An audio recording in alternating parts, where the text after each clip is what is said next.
Hard to believe that we're already 10 matches into this Gibraltar series. Half of the qualifying matches are done and won and still 10 to go. On Sunday, we'll have a big finals date with 4 matches. Ultimately, we'll find out who raises the trophy. I'm Mr. Maximo. This is the ECSN Gibraltar, and it starts right now.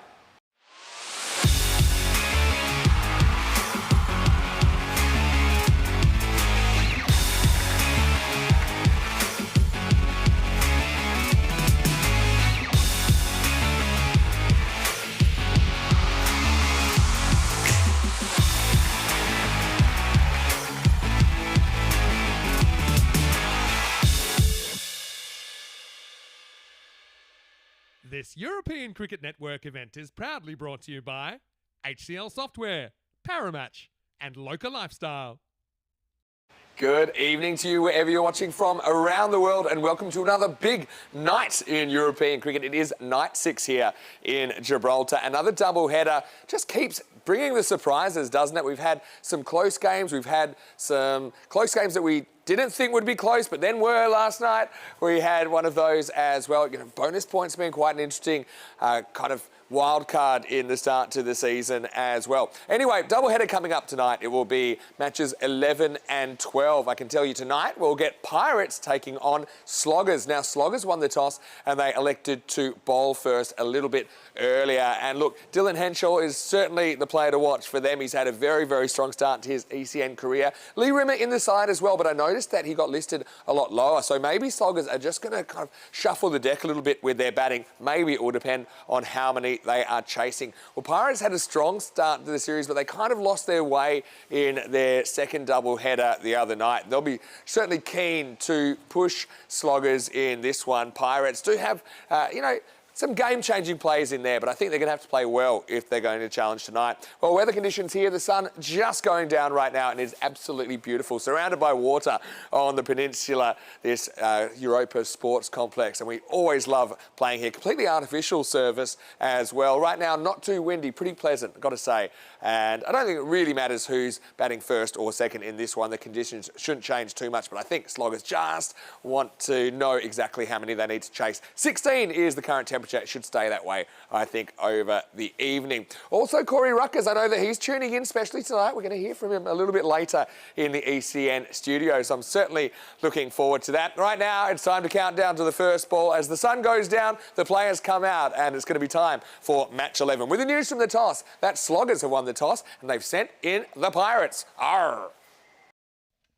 Probably not the best Pirate impression you'll ever hear, but the Pirates, well, they know what they're doing. They'll be batting first after being sent in, and you can see the beautiful surrounds and Union Jack flying proudly in this part of the world, which has quite a storied history. I won't get into that too early, but I will tell you that last night on night 5, we had Rugby CC and Bavaria play a kind of a thriller that crept up on you, because it looked like Bavaria had their work cut out to even get a point out of that game. But then Riley and Houghton up the ante, and Houghton then unleashed a barrel of sixes in the last over to get Bavaria within 5 runs, but he couldn't quite finish it off. Rugby CC got 71 from Ataloya first up, and Ian Latine scoring his first meaningful contribution of the series. Then Bavaria got rock and rolled with 10 balls left on the table. Riley started the innings with 4 fours, but then it kind of fell apart.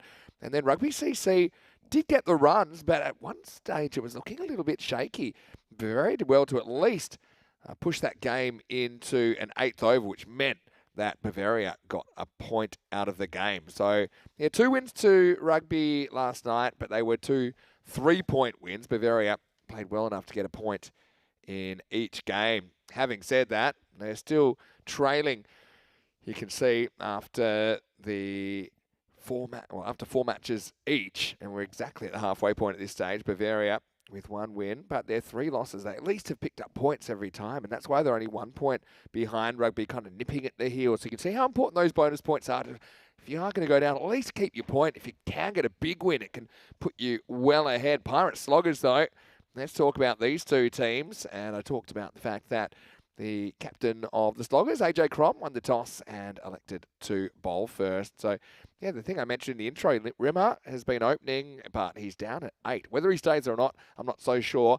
I think Grimes and Joshy come in for the Pirates as well, 40%. So, given a fighting chance, I suppose. Sloggers go into this as favourites. Snoggers kind of perennial strugglers in ECN cricket, but they look pretty strong. These two teams currently are second and third on the ladder, and there's hardly anything between them. And there's only 0.08 in net run rate between them. They're equal on points and equal on wins. And they played the same amount of games. So that just tells you that we're in for a cracking contest. I want to say a quick hello to everyone. And yeah, I mentioned in the intro as well that Corey will be making a bit of a cameo tonight. So I know a lot of people are looking forward to him being back behind the microphone. Not everyone, admittedly. But Dave B saying hello in there. Hello to Rob Thompson in New Zealand. And hello to Kroom.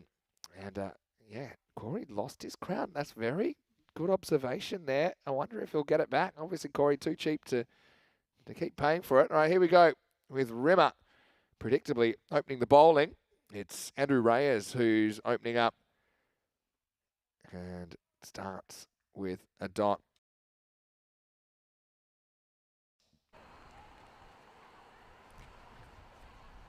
Reyes and Pyle opening up. Reyes, waste no time, gets it up and over and away from Dylan Henshaw, and there's your first runs of the evening, 4 of them. So Lee Rimmer has been used as an opener and he's actually bowled pretty well. Gets a bit of turn on the ball. It's been a good tournament for off spinners. I think there's something in this pitch for them. It's very grippy. Hello to Elza as well. Good to see Elza in the chat. Whereabouts in the world are you, Elza, at this stage?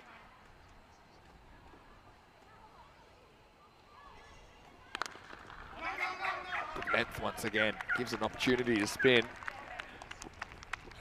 Corey, to use his own words, he's fizzing to be back because yeah, Corey was meant to commentate in Barcelona. Had a few things come up which are unavoidable. These things happen in life, but this is the first we'll have heard from him for a while. So it kind of slides on a little bit. Doesn't really turn back as much. Reyes misses out. Good score here. Is that kind of 90 plus? Strange. It's almost like anything's defendable and anything's chaseable in this series. False shot from Reyes, skied in the air, hanging, and just gets over Matt Williams. Speaking of off spinners, Matt Williams has had a very good series so far. Corey was in our meeting earlier, and he was saying he was really enjoying the new expected score feature down on the bottom left. You can see it there next to the run rate, currently going at 7.2 and over, but expected to get 101. Super duper computer says, now back to 100. Last ball of the over. Another one past the outside edge. So Reyes hogs the first over, comes up with 7. It'll be Pyle's turn after the bowler changes over. After 1, it is 6 without loss. So just to explain the crown fiasco, I think Corey got a gifted crown, which means it's just a trial for a month. So that's why he's lost it after the month. 34 days to go. In fact, speaking of Corey, he'll be part of our commentary team for the 4th edition of the ECL. We had ECL 19, won by VOC Rotterdam. Corey was a part of that team. We also had ECL 22, won by Pac Care from Spain, and ECL 23, won by Dreux of France. They're defending champions. You'll see them at ECL 24. It starts in just under 5 weeks' time. Corey's bitter about the expected score there because it comes from our wonderful friends at Intelligent Cricket who knocked Corey back for a job. So he's just spitting it in the chat right now. Howard gets the new ball. Well, this is great fielding. It's almost too good because he picks it up, fires it back in. The batter didn't even have time to leave home too much. 4 or 5 steps, had to turn around, maybe throw a little bit wide. Better throw might have been an opportunity. This is Harry Pyle opening the batting for Pirates, who will also do the keeping tonight. And he gets a little edge here, and it's going to fly away for 4. If you can't be good, be lucky, as they say in the classics. And Howarth didn't do too much wrong here. Not a bad ball. I'd make a little suggestion. It's always easy when the ball is flown to the boundary, but get that third in the circle fine. Try and get those little edges. If they get bigger edges and they go around you, that's one thing, but you hate the ball going between the keeper and the third in the circle.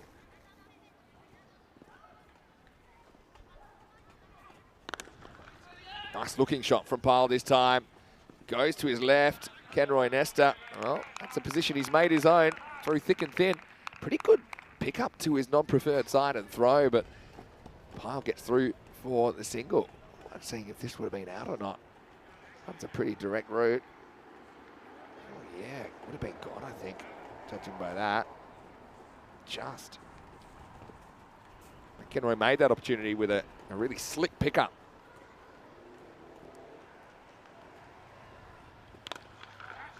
Reyes goes to the skies. Another ball that is going to fly over the offside. This has gone all the way. Maximo! First one of the night. Howarth always seems like a good bowler out of luck, doesn't he? Got good seam position, bit of a way movement there. But it flies into the sunset. And Reyes goes large. Power play in effect at the moment. 3 overs with only 2 outfielders allowed. Good to see Tom Watkins in the chat. I think he's a #1 member of the Matt Williams fan club. Might have been a bit of battle. No, he called a wide. Just thought I heard a noise. Poor Howarth. Yeah, not a bad spot to miss. Things will turn. Hang in there. Reyes. Bit of a key to this Pirates lineup with the bat. Hit and run this time. That's going to fly away for 4 as well. So Reyes really dealing here. And Howarth, once again, not the worst ball you've ever seen. Maybe he needs more protection on the offside. I mean, he's shown that he's bowling a fairly predictable line.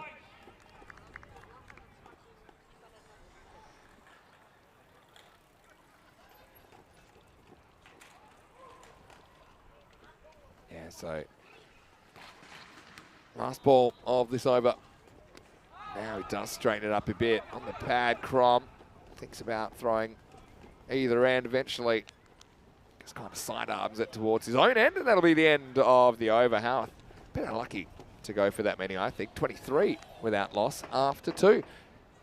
Gives us a bit of an opportunity to get a look at the sunset before the table comes over it. Looks really nice though, doesn't it?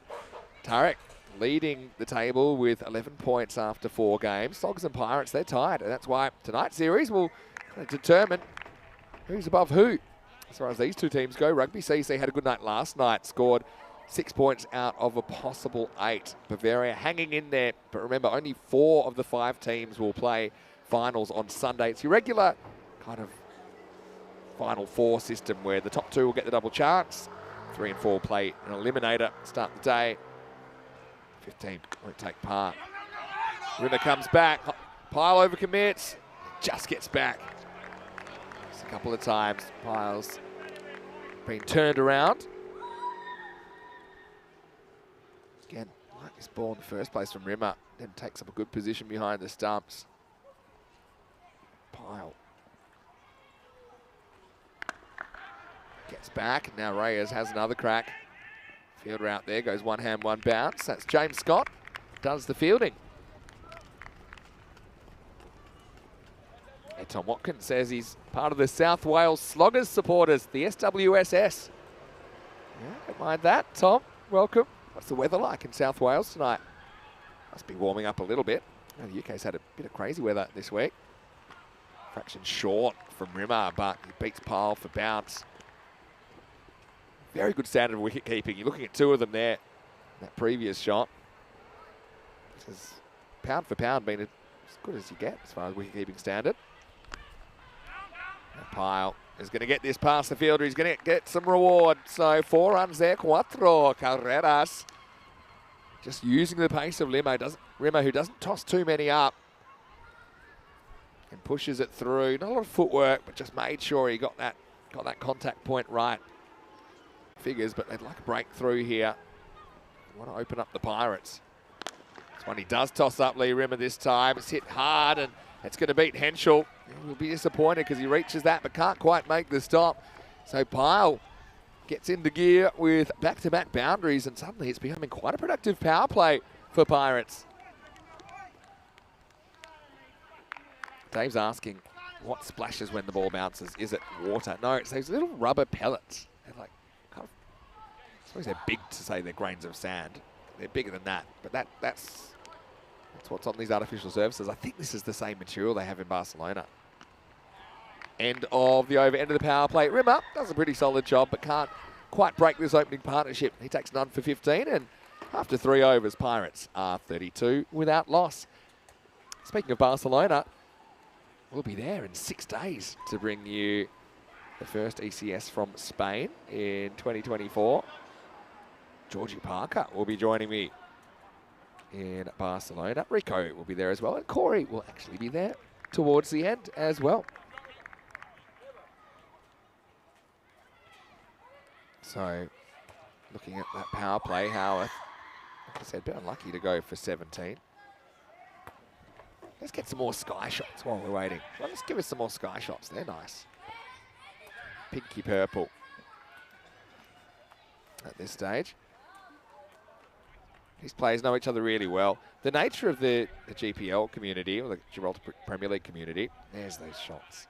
We won't be having too much natural light for too much longer.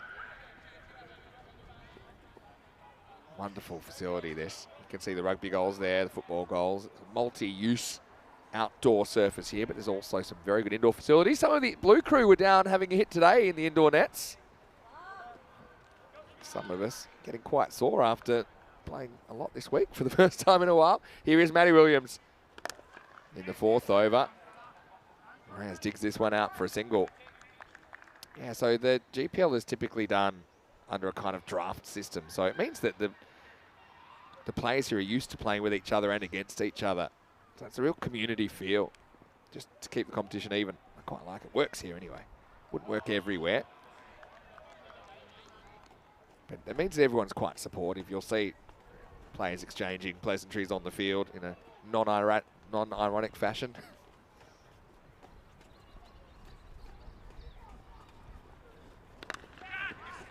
This is hit, but it won't leave the infield, and Pyle will just get a single. So interesting, they're sticking with spin. Apart from Howarth, we've seen 3 overs of off spin out of 4 so far.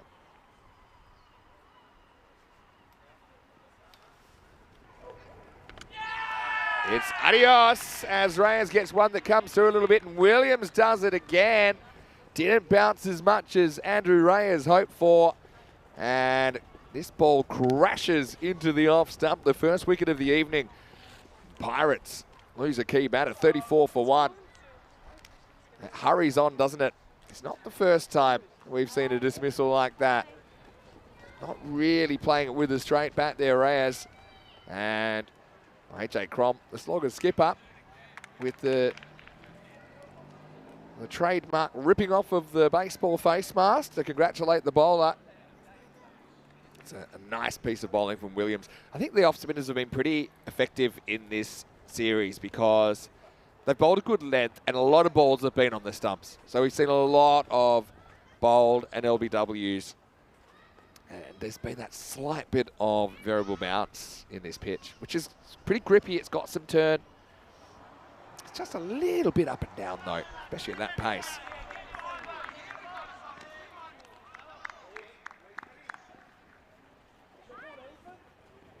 Sweeney gets a hit at 3. And he goes as well. Williams does it again, 2 in 2.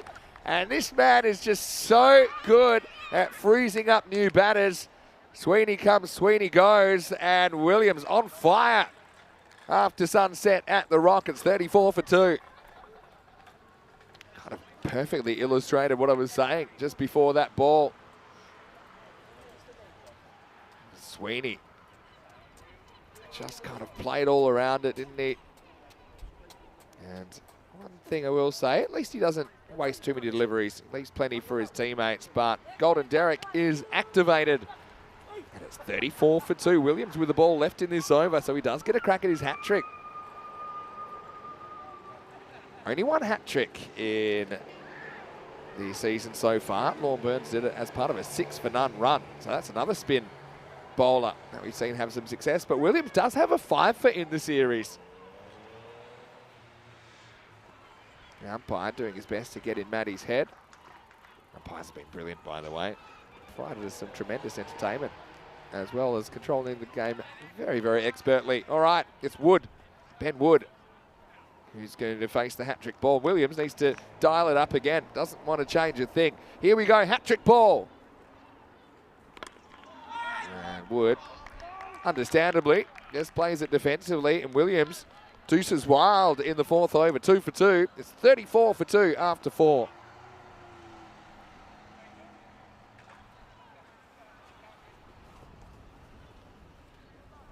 Looking at the first 4 overs. 8.5 and over. So, yeah, 85. If you got last year's numbers, it was 87 per 10 overs. There is Matt Williams on the 5-wicket hauls on a board. Number 3.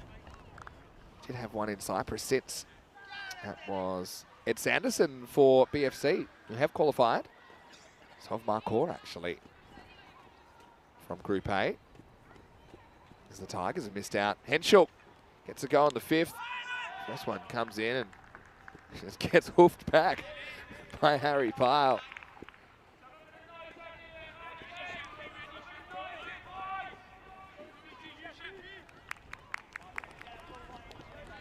Now Henschel, triple threat, isn't he?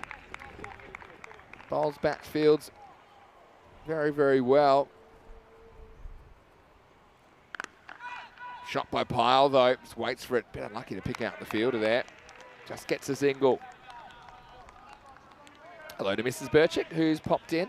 And yeah, it's good to have Bernie with us tonight in the Pirates lineup. Yeah, these are the run rates this year. So, see, it has been the quickest series ever, 10.8. This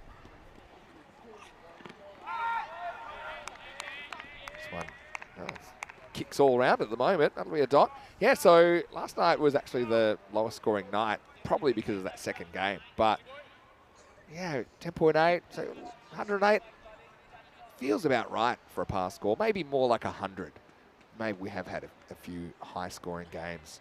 It was 10.2 back in 22.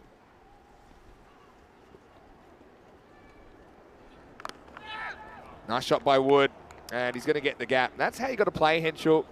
Maybe the pace is your friend. Doesn't try and hit this too hard. It's a pretty well executed cut shot. He's out of his crease, which is pretty bold in the first place. But that was all about the placement. Just breaks the wrists at the right time and gets 4.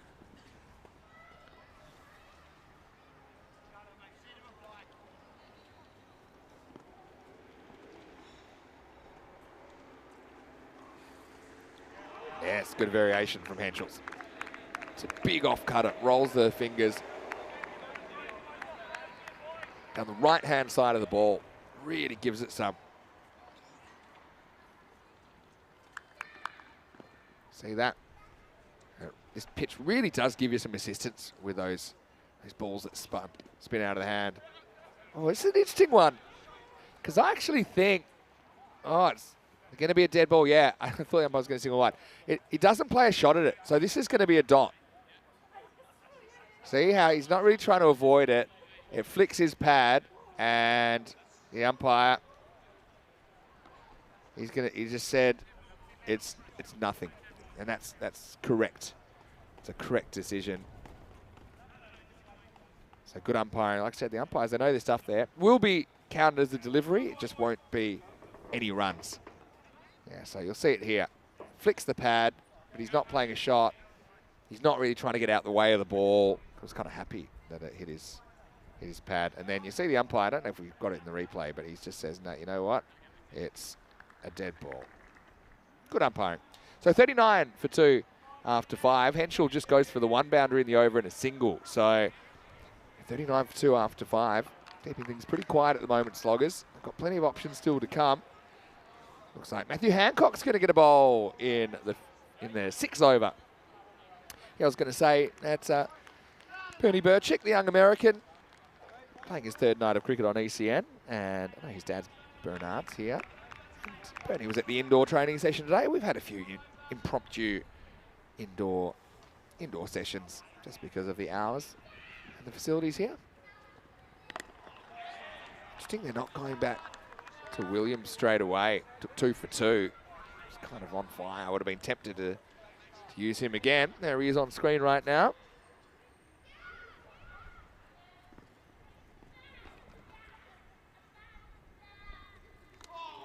That's an interesting one from Hancock. He looked like he's going to bowl an off spin. If anything, went the other way. Yeah, it's almost like a flying saucer, that one. But it works. Wood. Jabs this way on the offside for a single. Need to find some boundaries from somewhere. Hello to Patricia Cameron as well, who's saying, come on, Dylan. So I'm sure we've got a fair few Dylan Henschel supporters as well. Dave's got a really good question, but I can't answer it. This is inside edge that goes for one. Dave's question is, do we know what the conversion rate of possible hat-tricks is? Or what was it in 2023? And I've got to say, I don't know. It's a good question. I wonder if it's more or less likely to be a wicket than other balls. A hat-trick ball. Oh, just gets over Hancock. It's like a backspin shot from Wood. Straight down the fairway, gets a single. Yeah, in one sense, you think they're more likely to take a wicket after 2 consecutives, but then maybe they're less likely because on a hat-trick, most of the time, the batter's just trying to block it. Most. Pyle hits this leg side, and he's going to get 4. Good shot. Hancock just lost his line slightly, and Pyle has been there the whole time so far, trying to steer the Pirates to something competitive. The umpire had a great view of that. It'll be the end of the over. Hancock goes for 8, including that 4 off the last ball. And the score is 47 for 2. And the other thing is when you get 2 wickets and 2 balls, you don't always get a chance to get your hat-trick because sometimes you've either bowled all your 2 overs or they're out of batters. That's a good question. Hello to Rico Full as well. Great to have Rico with us. And yeah, Rico will be part of our Barcelona commentary team as well. This is a big 4 weeks coming up in Barcelona. 10 teams. Fixtures are out now. I promised they'd be here early in the new week, and I think they are up on the website now if you follow the ECS Spain 2024 link. Mohamed Junaid into the attack now. First one gets a bit too full. It's called a no ball for height. It's about waist height. Yeah, that's a good call. So, Junaid making life hard for himself on his entry into the series. He's going to have to deliver a free hit. Wood. Time to get out the driver. Well bowled though, good comeback. Junaid left arm orthodox. Again, sticking to this spin strategy. And it's a big Costa del Sol Cricket Club influence in this Sloggers side as well. They do like to bowl a lot of spin in this format of the game.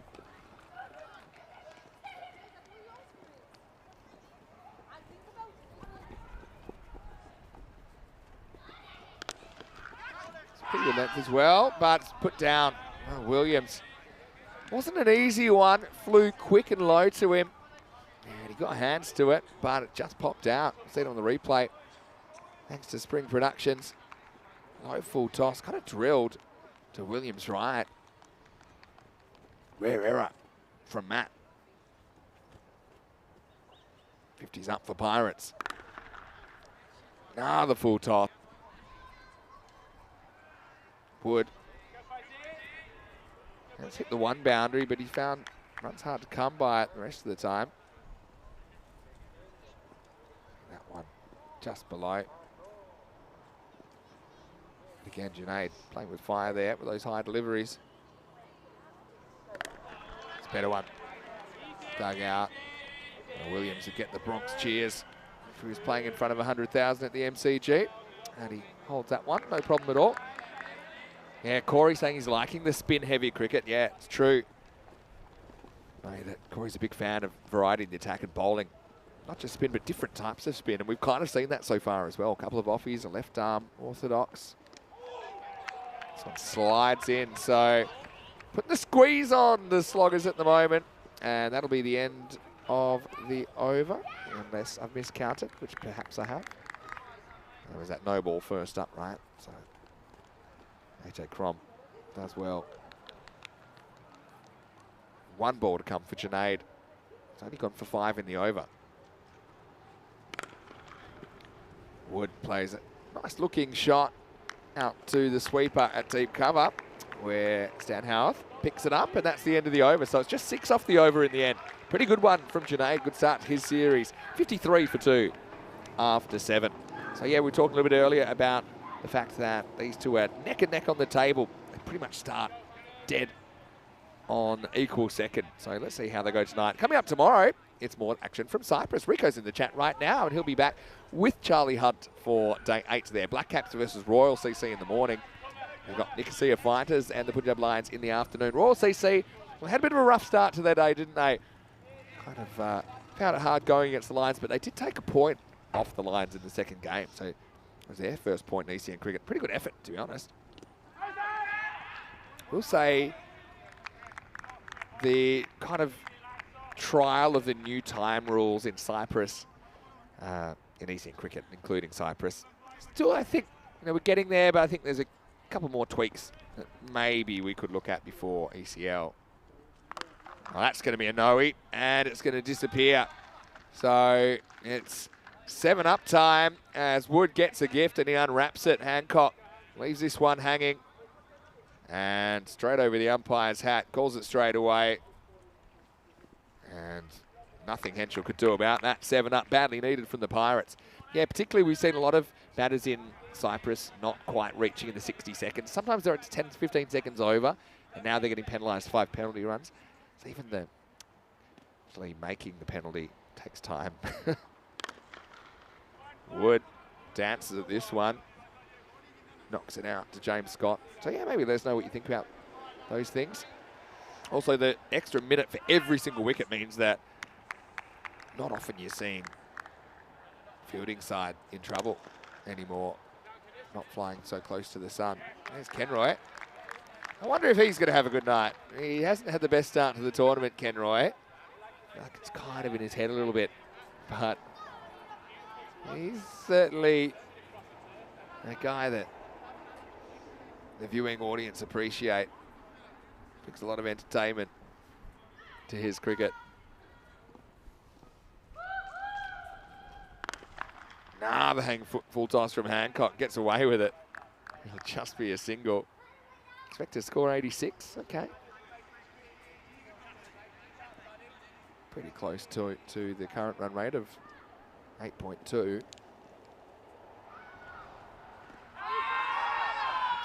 Just missing the leg stump. Again, good umpiring. These umps here just have a really nice temperament about them. Gareth Gomez and Steve Mumford out there tonight. This one turns back a bit from Hancock. Pyle will only get a single, so he hasn't had a lot of the strikes so far, Harry Pyle. Just needs to try and go up a gear because there's not long to go. In fact, that's the end of the 8th over. The score 64 for 2. And a nice shot of where the sun went down. Yeah, so from Gibraltar, you can see Spain, you can see Morocco. It's a pretty cool part of the world. In fact, that run rate graph looks a little bit like the Rock of Gibraltar, which, of course, is very, very close to this Europa Point Sports Complex. And the Rock is big. I mean, I don't think pictures really do it justice. I know that we're planning to hike up the Rock, probably on Thursday, so if I seem a bit out of breath, you'll know what's going on. The Blue Crew. Hello to Birdie. Nice to see you in the chat, Birdie. Said he's looking forward to the end of February when Hornchurch will be at the ECL, and he'll be there watching them. So, yeah, Birdie, it's great to have you with us. Looking forward to seeing Cockney Corner reactivated, and also Wimbledon will be there as well. It's going to be a huge, huge group, Group B. That's a great shot. Start the over by Pyle. Shafir Mohammed short and into the pads. Just swatted away by the Pirates keeper batter. Good shot. See there. What I like about Pyle most of the time is he's waiting to see what's bowled and then he's selecting a shot. He's really premeditating. That was there for the taking and he took it with both hands. Hello to Chris Schinkel watching from the Netherlands. Bit of under-19 World Cup action. I know there was a Mancad today. What are we thinking? Always re-sparks the debate. Lazy non-striking or opportunistic bowling, or both. Pyle goes back and cuts this. So, well, no, they're going to come for two. It's a slightly dodgy one, but they're going to get away with it. Oh, picked his man there. Harry Pyle said, yeah, I think I can come back. Crom does this thing where you get in front of the stumps. I'm still not a huge fan of that. I've said it several times. People have different opinions. And I spent a lot of time wicket keeping, but I just feel like if you take out that position first, you're really limiting your options and outcomes. Anyway, it's all the fashion these days. This is hit out to deep cover, and they'll get one extra run on the fumble from Howarth. Again, that's good running, good hustle. These two, beg, borrowing, or stealing, whatever they can. Yeah, as far as the keepers setting up in front of the stumps, I feel like it's like bell-bottom jeans. It'll be a fad now and then, but then it'll kind of creep out of the game. I'm not saying you shouldn't do it ever, but I just think you shouldn't have it as your plan A. Whoa, slides in. Mohammed wants to appeal. Not really that close, but yeah, Pirates. Swinging in the 70s. Yeah, Birdie, really great to see you in the chat. And say hello to everyone at Hornchurch for us, please.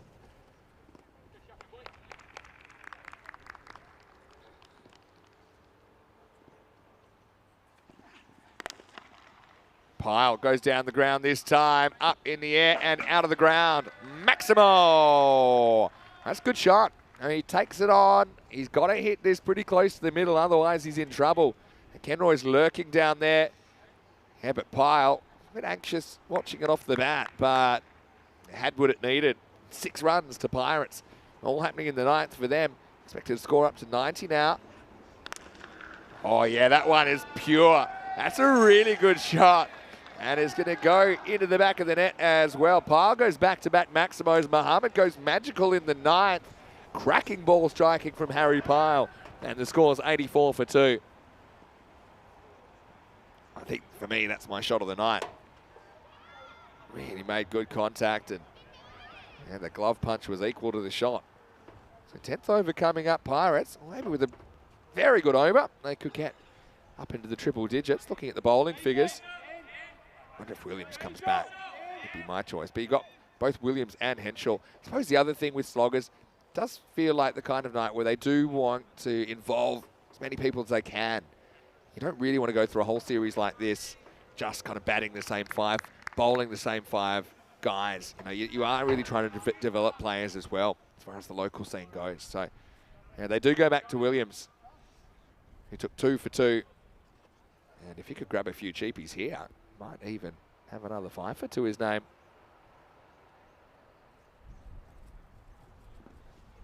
All right, 10th overtime. Wood faces up. Slides in to the pad, heading down the leg side, but it will be a leg bye to start off the 10th over. And yeah, Birdie saying quite a few Hornchurch supporters will be coming. Shame it's in school time, as it would have been more. Yeah, I can understand that. I'm sure everyone will be watching on TV that can't make it live.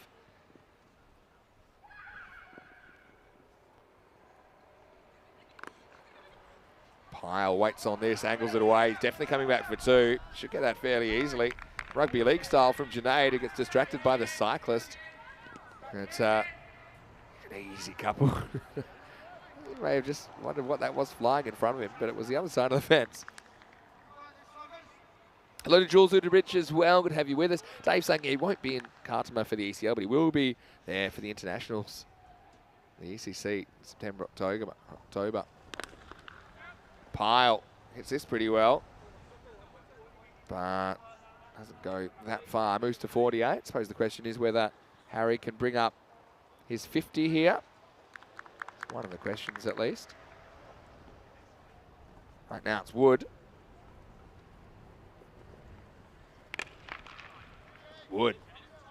Well, had grand ideas, but doesn't go too far. Kenroy does the fielding. I feel like we'll see a big Kenroy blast at some point in this tournament. Pyle, don't forget, did score 58 not out versus Rugby CC the other night, so he does have an ECN 50. Against his old team, actually. Oh, what a catch! That's an incredible catch by Matt Hancock. Went up and to his right and it just stuck to the palm. Well, that is about as good as it gets. Get him on the highlight reel. And Williams, well, I think he owes that man a debt of gratitude after that. Matt Hancock, what a catch, and they love it. I mean, the wicket probably doesn't matter that much at this stage, but look at that. Up and right. And he threw himself like a rag doll at that ball. Here we go. Oh, yeah. Oh, that is as good as it gets. And Henschel, the first one there to give Matt Hancock a pat on the back. Outstanding cricket. And it's the end of Pyle, so he won't get his second half century in the end. But what a catch by Hancock. That was something else.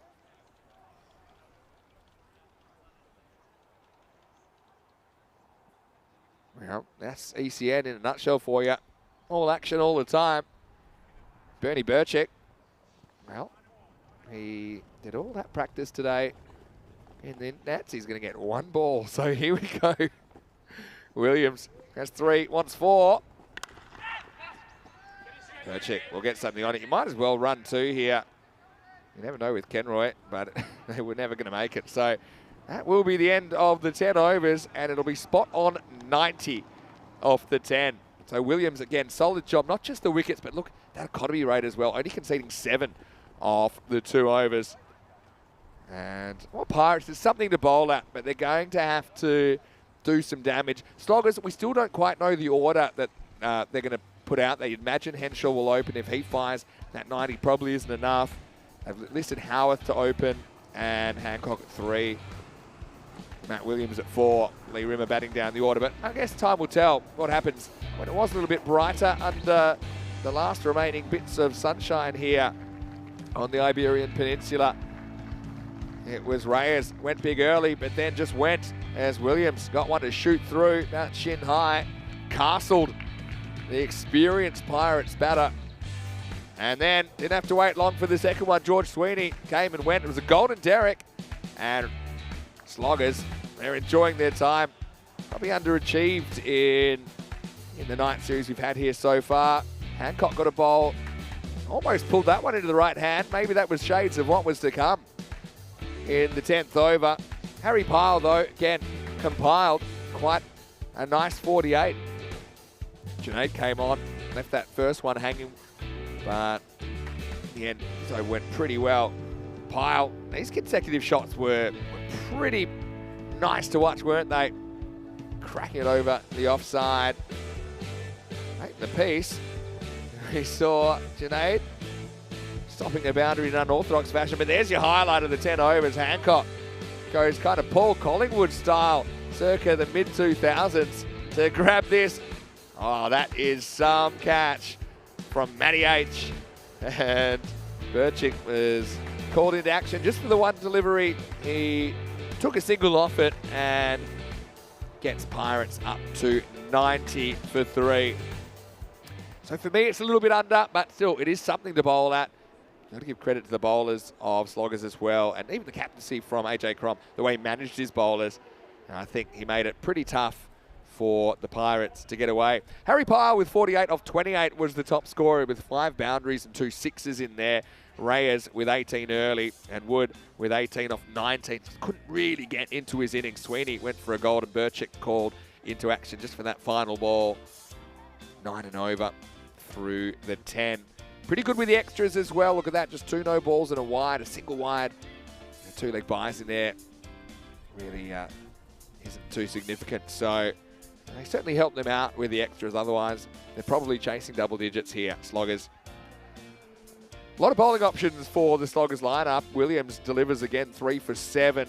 In the end, someone like a Henschel only required for the 1 over. Same with Junaid and Muhammad in there. Hancock, I thought he did a solid job. Haven't seen too much of him with the ball. Took none for 19. And Rimmer early on, he set the table, didn't he, with 15 off his 2 overs. Howarth, still a bit unlucky. Bowling okay, but he went for 16 when he bowled the second. We'll take a break and we'll be back pretty shortly to see how Sloggers go with this 91. Obviously, they want to get the win. They got 10 overs to do it. If they can do it in 7, of course, which is a run rate of 13, then they could take all the points. And with these two teams neck and neck on the table, tonight's matches are going to be pretty important in shaping what the standings look like in the days to come. Vinny Sander here, Mr. Maximo for ECSN. We'll take a quick break. We'll be back soon with the chase. This is match 11. You're in Gibraltar and you're watching the European Cricket Series at night.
This European Cricket Network event is proudly brought to you by HCL Software, Paramatch, and Local Lifestyle.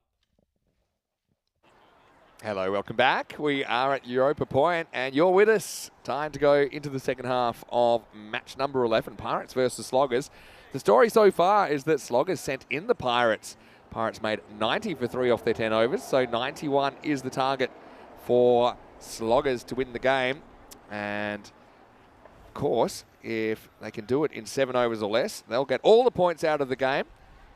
If they can, or if the other side can restrict Sloggers to 63 or less, then it'll be Pirates that take all the points out of the game. So secondary target for Sloggers is 64 to exceed that 63. Rimmer, for some reason, was hiding down the order, but that was only on the scorecard because he was listed at 8, but he's going to bat at 1. And he's out there with Dylan Henschel. So that's your opening pair of batters, but your opening pair of commentators for this one. It's myself, Vinny Sandy, Mr. Maximo. Joining me once again, probably just for the one innings tonight, young gun, Gibraltarian sensation, Louis Bruce. Louis, welcome back to the commentary box tonight. Thanks for having me again, Vin. Great to have you. Now, I know you went skiing the other day. You're going to tell everyone what you did today? I played some golf today. Quite fun. Quite a nice day. Tough life. Really anyway, tough.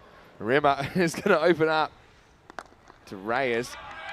Reyes bowls a little innie and just knocked back by Lee.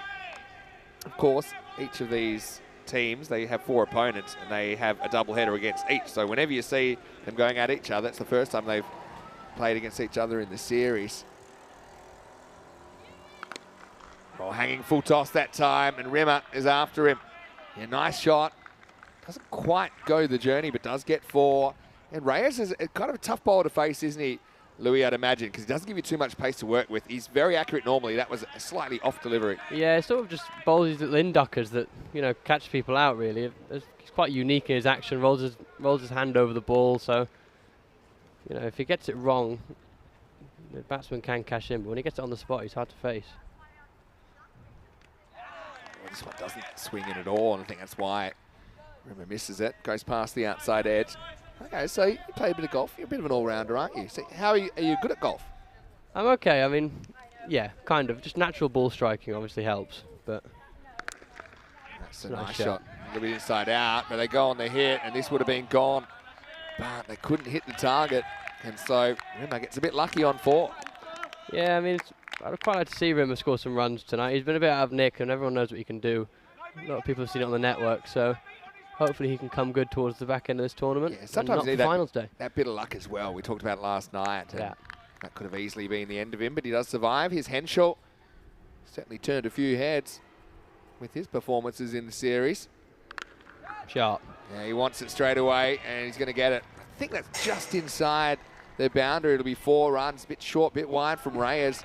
Some of these big bodies, I know you wouldn't be able to relate to this, Louis, but after a few games in a short period of time, they're feeling a little bit sore.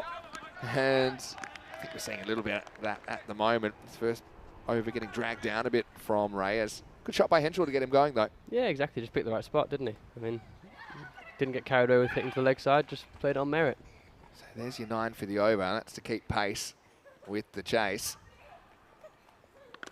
Henschel pushes, calls, gets a response from Rimmer. That'll be the end of the first over. It's 10 without loss. One thing we've been waiting for a little while is the first golden ball of 2024. Of course, we did have 2 golden balls in consecutive nights, actually, back in 2022, our first ever night series here. 41 matches since the last golden ball, which was at the ECCW. Now, had a question from Rob Thompson in the chat. What's your golf handicap? Do you play seriously enough to like have a handicap, or do you just kind of... Yeah, I mean, I always like to try and be good at whatever I try and do, but it's more about consistency for me. So I don't play consistently enough, but when I do, so I've played a bit over Christmas. I'm probably around 19, 20 handicap, so it's all right. Not great, but you know. That's okay. If you're giving away, I mean, if you get off 18 and you're exactly. giving away a 1 stroke a hole. Well, that's what I was on today. I think I went 17 over today, so. And is that with cheating or without cheating? With no cheating from me. Yeah, see, I'm much better depending on if you play alone. How strictly I am administering the rules. Anyway, here we go with Ben Wood.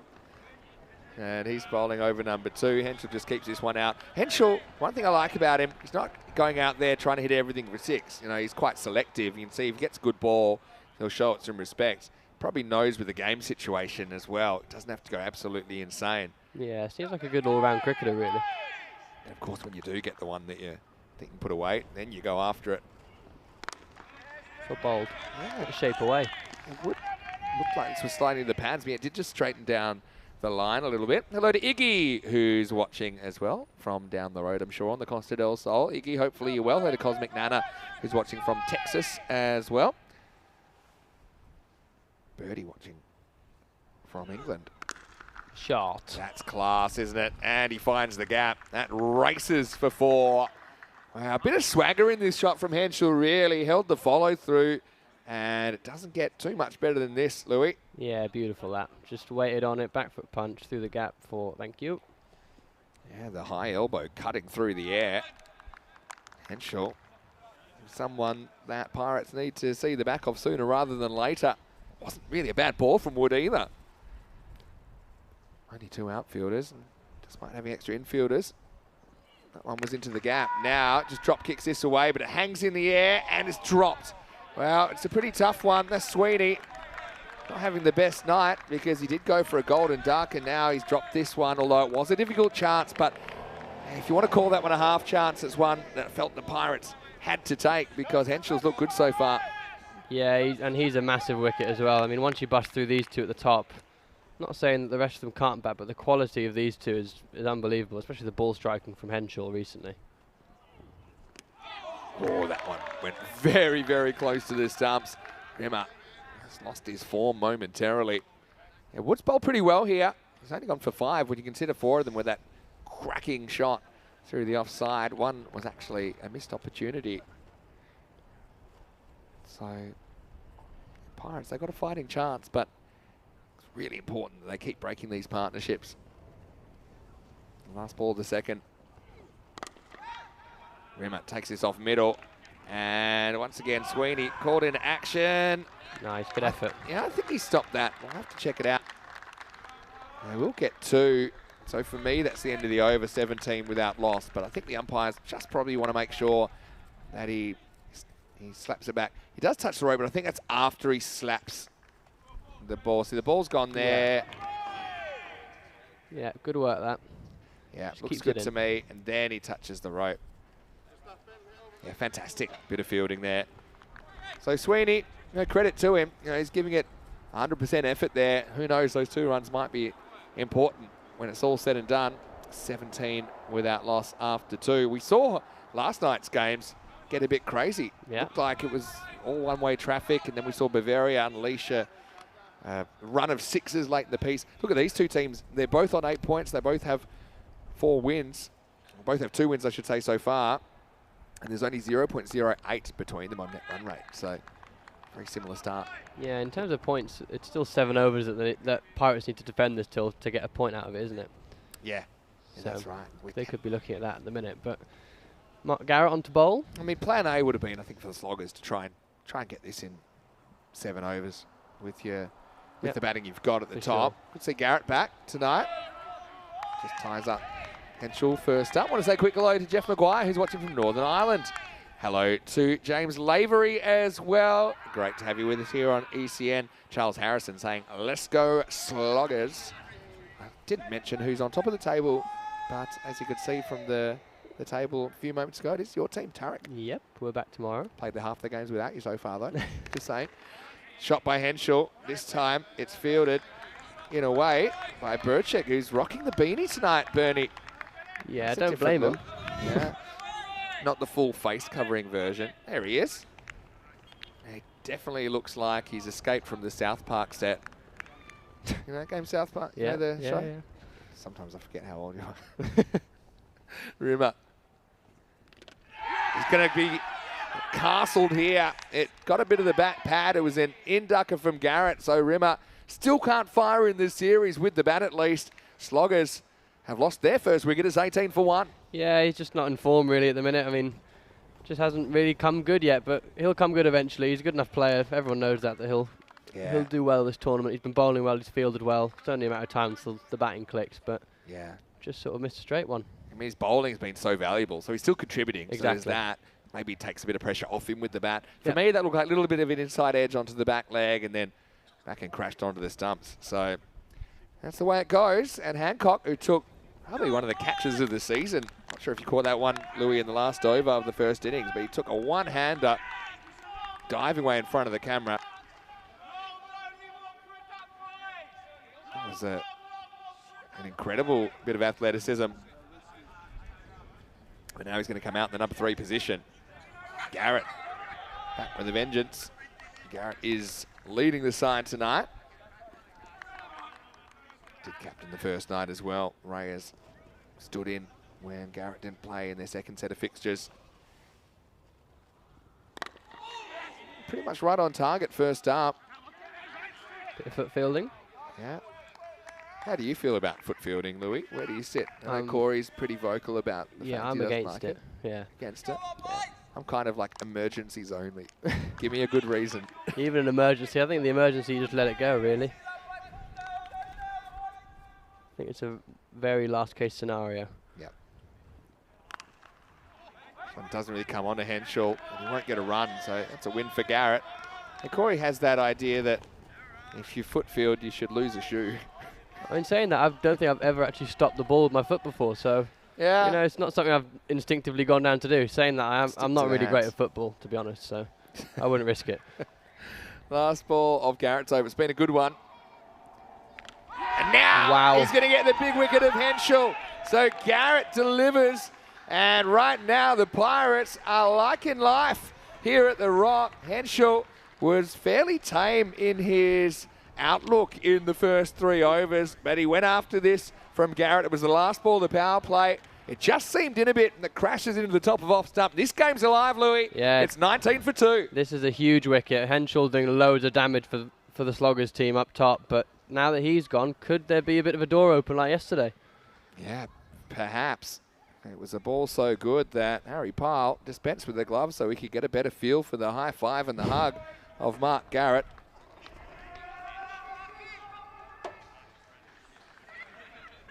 So yeah, suddenly, I want to see the win percentages now because no Henshaw, no Rimmer.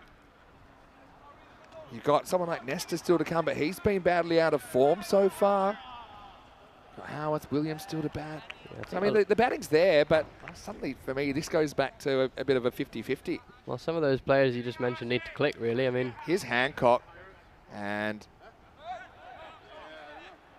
he pulled off that catch. We're going to try and show it to you in a second, maybe after this first ball, in case you missed it, because it was super. But right now, let's see what he can do with the bat, as they're going to go to Giannani in over number 4. Can he keep up the good work? Nice shot by Hancock. First up. a correct stroke just down to long off for one. Push. Fielded by the Laminator down there. Yeah, check this one out. What a catch. Oh, wow. By Hancock. And you know what I like about this? It's right in the side on camera as well. Look at this. Up and out. Nice. That was a great bit of fielding. And so it is Big K-Ness coming in at number 4. With the horse riding helmet. He's got the jockey lid on, and I know Corey Ruckers, who's going to be joining us from the ECN studio in the second half of the game. Missing leg stump.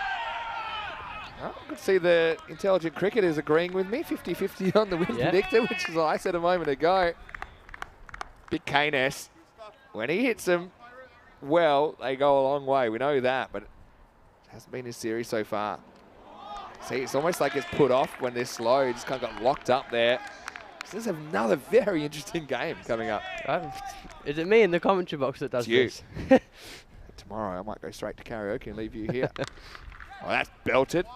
But, oh well, the Laminator, probably his first mistake of the series. He overruns it and couldn't cut back in time. And K-Ness, let's be fair, hasn't had a lot of luck in the series either. Gets a bit of luck there, gets his first boundary. Yep, just overruns it. I mean, Kenwood just needs to sort of find his feet, really. He's just, looks like he's been trying to overhit a lot of things, just not been timing them well. So hopefully he comes good this innings, maybe. They need him this innings.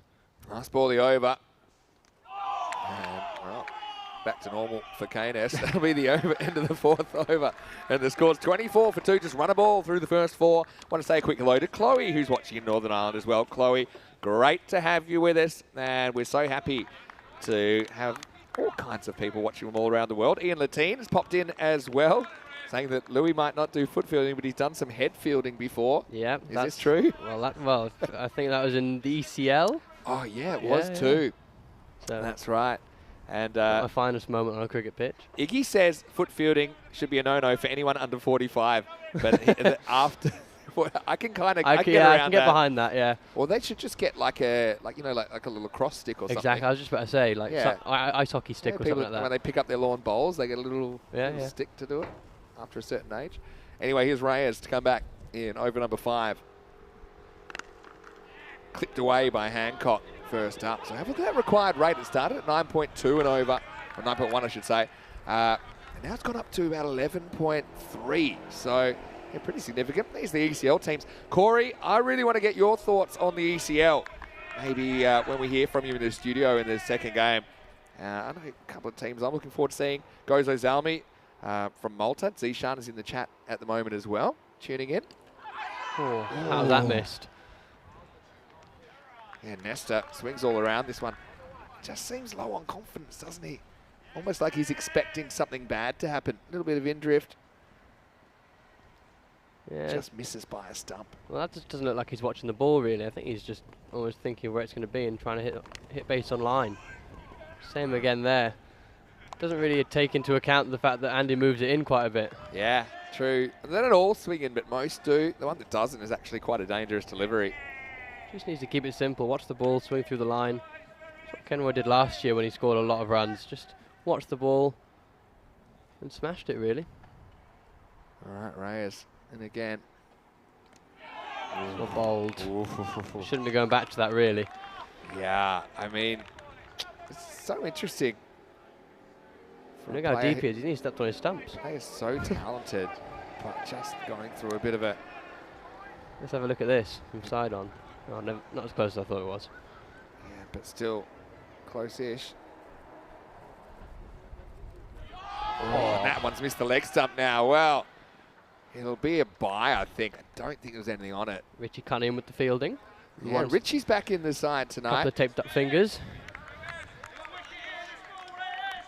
There's a few people commenting about Kenroy's helmet. There is one other person that has worn something similar.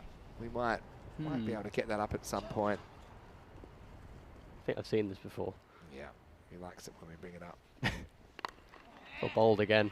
Reyes. Accuracy is the key here. Nicknamed as the bowling machine. Yeah, to see why. And they haven't really cranked up the speed either. That will be oh, here he is. single. Yeah, well, there he is. That's who we're talking about. The jockey lid as pioneers by Corey. I mean, let's just call a spade a spade. It does leave your face open to be smashed, but it's better than not wearing a helmet at all. Yeah, exactly. Better than nothing. Corey during his memorable innings of 2 not out for VOC Rotterdam back in 2019. Halfway through this one, and Slogger's 28 for 2. This really shows you how this chip series is so unpredictable. You've got 5 teams here, they can all beat each other. Yeah, and Sloggers came in as favourites. Right now, they're a long way behind. Oof. Kenroy, well, stop clock's right at least twice a day. He'll get a single here. And then I think he slides the bat into Giannani's ankle. Well, at least he's hit something. Yeah. Hancock, 5 off 4. I need to go more than this. It's up over 2, a ball required. It's not going to help. Another foot fielding. We'll have to check Giannani's age about if that's legal according to Iggy. Yeah, Hancock 5 off 5. Kenroy Nesta 5 off 10. So to look at the required rate, so that's probably going to be another dot now.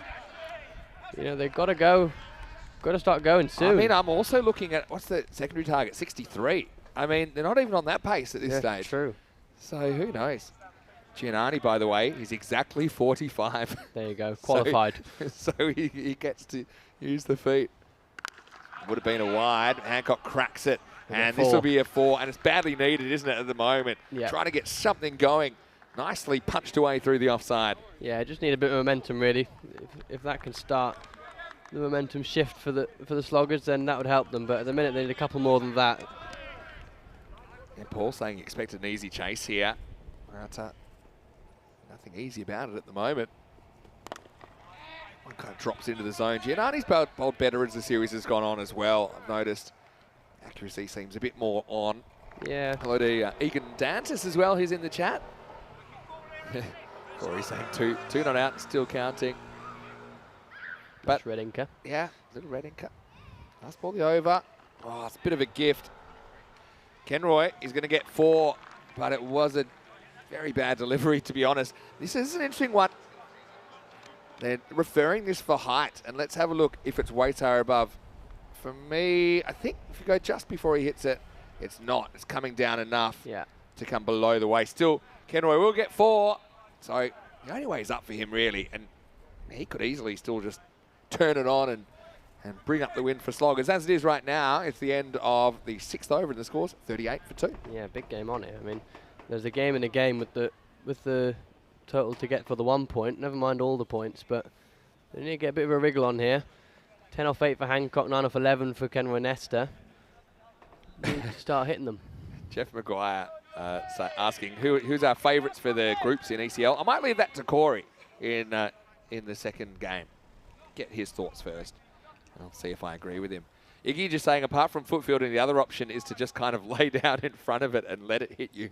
Yeah, that's the concede option. That was the Richie effort the other night. Sweeney comes in and forgets to bowl. But, yeah, Richie lay down in front of it, but it offered their hands at it. Blasted his webbing. But he's in the 11 tonight. Don't think he'll be doing much except fielding. Hopefully not too much fielding. Anyway, here we go. 4 overs to go. Plenty to do. Hancock just down the ground, but only a single. Reyes is solid down there.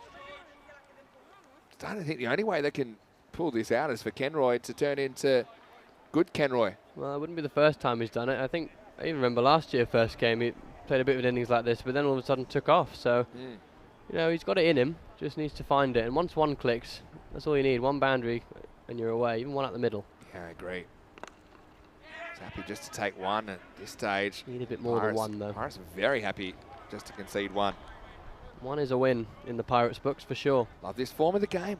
This form of the game. I mean, you've got a player like Henschel. I mean, now you look back in the first innings, he only bowled the 1 over. Oh, really? They bowled a few other options, and I think those other options did reasonably well.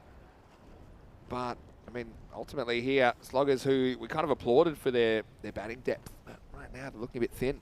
Yep. See, we've got 3 and 4 at the crease right now. Sharp. That's a shot from Hancock, and he holds the pose. Well, that is a really, really solid shot over cover. They'll need more of it, Sloggers. Maximo, 46 for 2. And yes, I do know the irony of Sloggers playing a beautifully executed cover drive. Hold the pose over cover. The irony.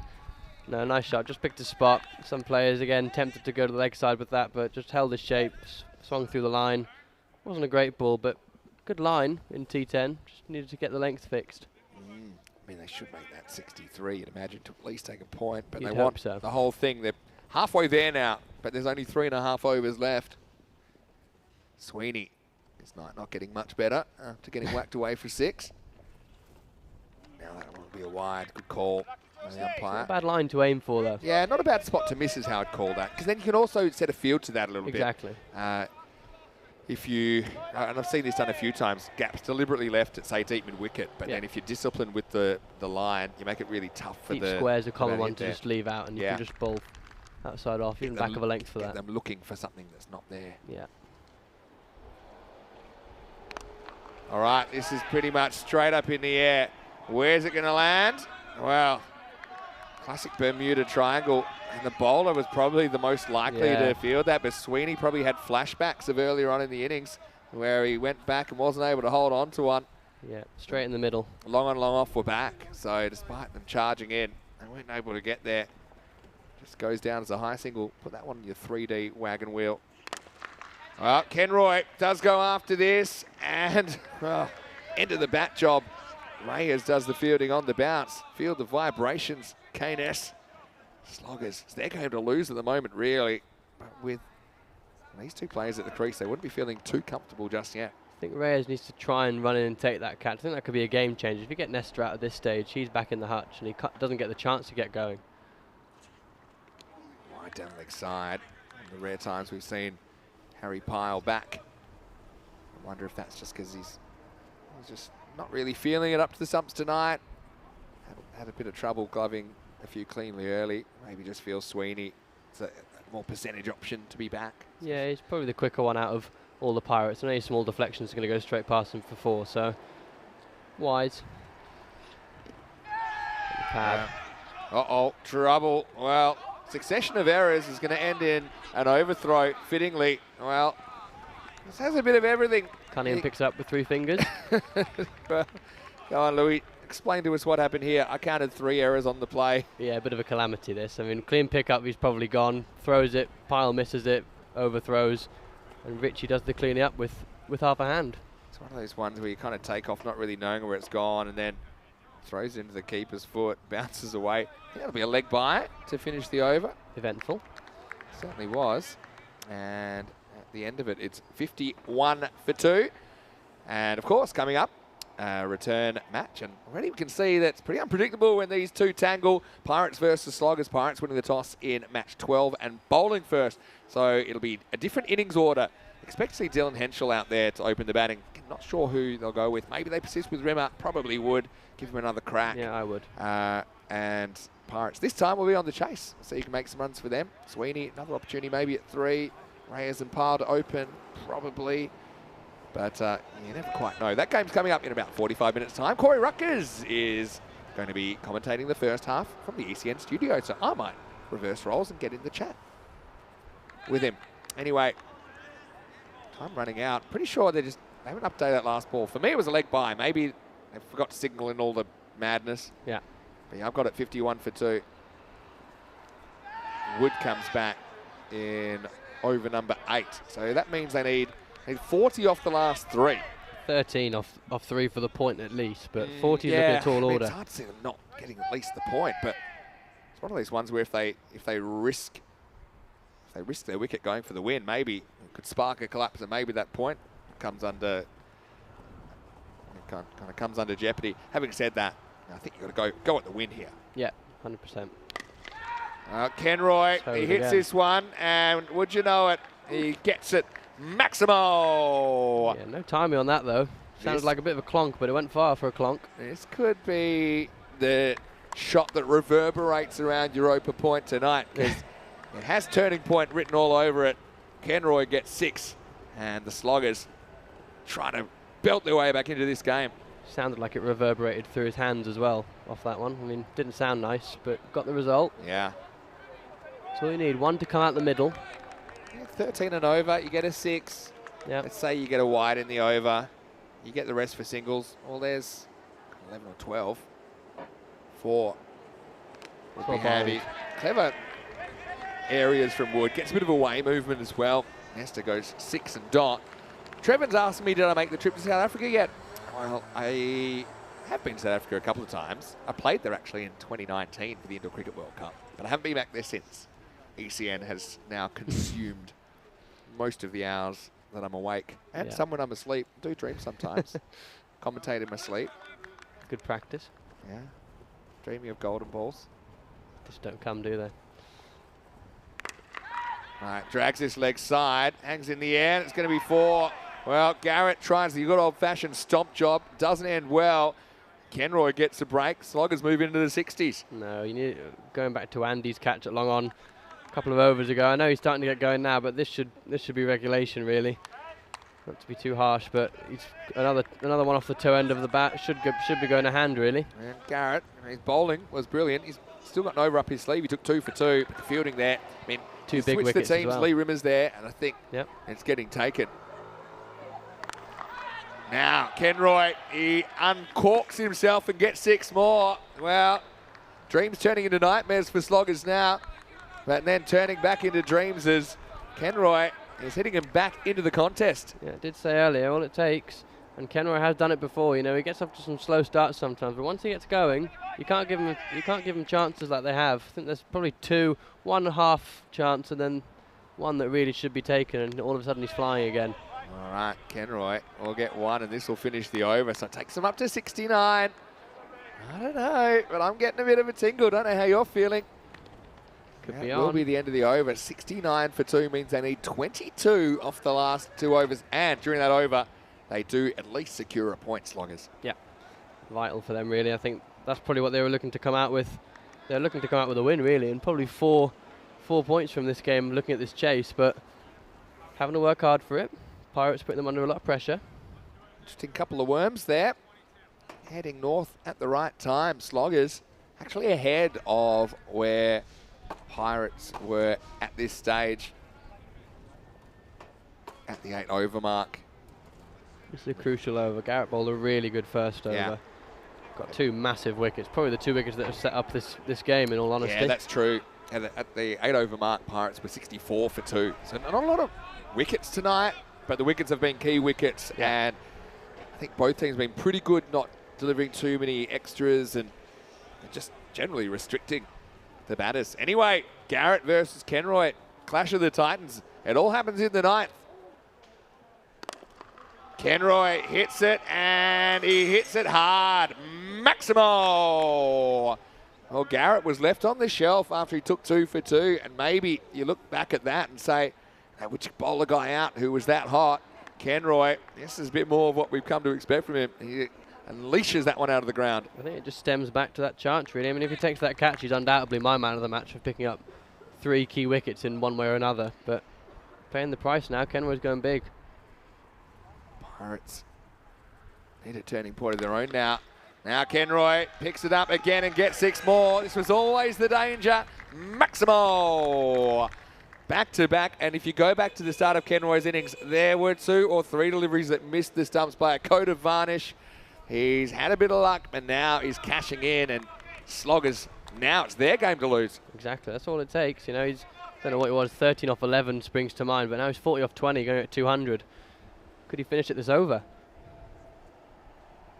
Well, now he's going to get a Noe, and that's a 7.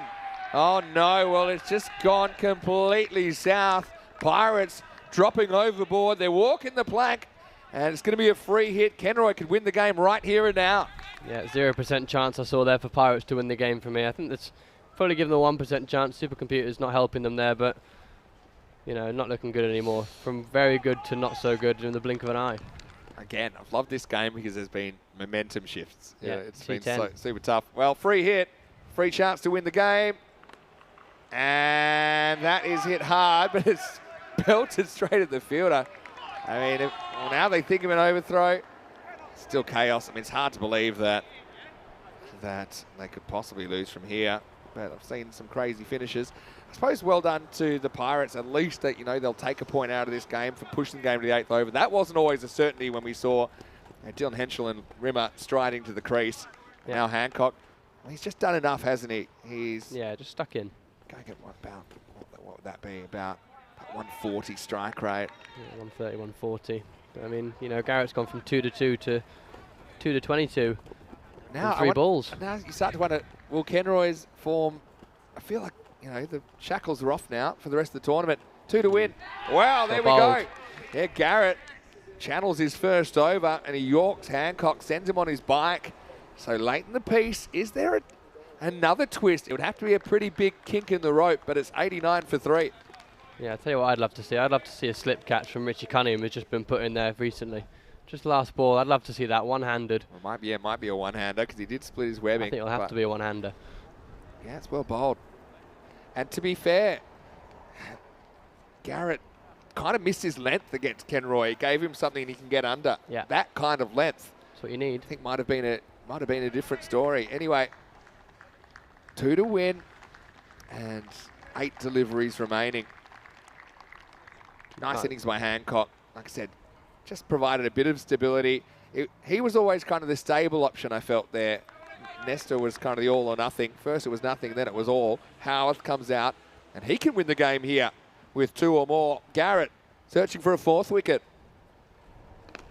So bowled again. Almost gets one as well. Nice Yorker. Oh, how a night can change all of a sudden, roller coaster game this. But what I like about it, it sets up a brilliant return contest. Yeah, it I've got to say, I wasn't a huge fan of the double header format when we first trialled it. There were many reasons we had to. But I kind of like it. It means you can kind of let the story play out a little bit while the contests are fresh in your mind. There's some good redemption stories that could come out of it. Garrett trying to take this game to a 10th over. Last ball of the 9th. Well bowled. All right, so Howarth. Maybe you can just swing at that, because what's the worst that can happen if you don't want to run? Anyway, he'll still be there, and we're going to the last. It is 89 for 3 after 9. 2 off 6. What are the chances, Vin? Pretty good. But, I mean, you do see overs of 0 or 1, especially because sometimes you're forced into having a field that you bring up. Yeah. So, yeah, the other thing is who you're going to bowl. They're going to go Sweeney here. But for me, with Kenroy, I think you still bring him in. You know, you force him to try and hit out of the infield to win the game. And that's pretty much what they've done. 2 to win here. Kenroy on 47. And it's game, set, and, well, not quite Maximo, but it will be 50 to Nestor, who breaks out of his slump in style, and he gets the win for Sloggers. They'll do it with 5 balls to spare. 50 in 23 balls. And Kenroy, it was the worst at times, it was the best at times. He's in the jockey lid, and he rides the Sloggers to victory in the end, Louis. Yeah, that's all he needed to do, really. Just stay there until the end. We know how explosive he can be. Just need to get a couple out the middle. Even off the toe, he got some, but they got the result. And they're walking away with 3 points, I believe. Yeah, they'll get 3. Of course, the Pirates will get 1 for hanging in there. I mean, I know we won't probably see all this in the highlights, but there were a couple of balls that missed the stumps by nothing. By a bee's leg. But we'll come back to that in a second. Let's have a look at the very start. Remo went out there and he was able to cash that one in, but he's still a bit like Kenroy. You know, kind of just needs that turning point, Lee. It hasn't really happened for him in the series so far. Henschel looked dangerous as usual, and that one was pretty as a picture. And a bit of a Picasso shot there. Had a close call here. We thought that might really cost the Pirates. In the end, it didn't cost them too much because they would get Henschel before he did too much damage. But certainly was an entertaining innings. At 90 seems like, maybe the 90 to 100's a kind of par here.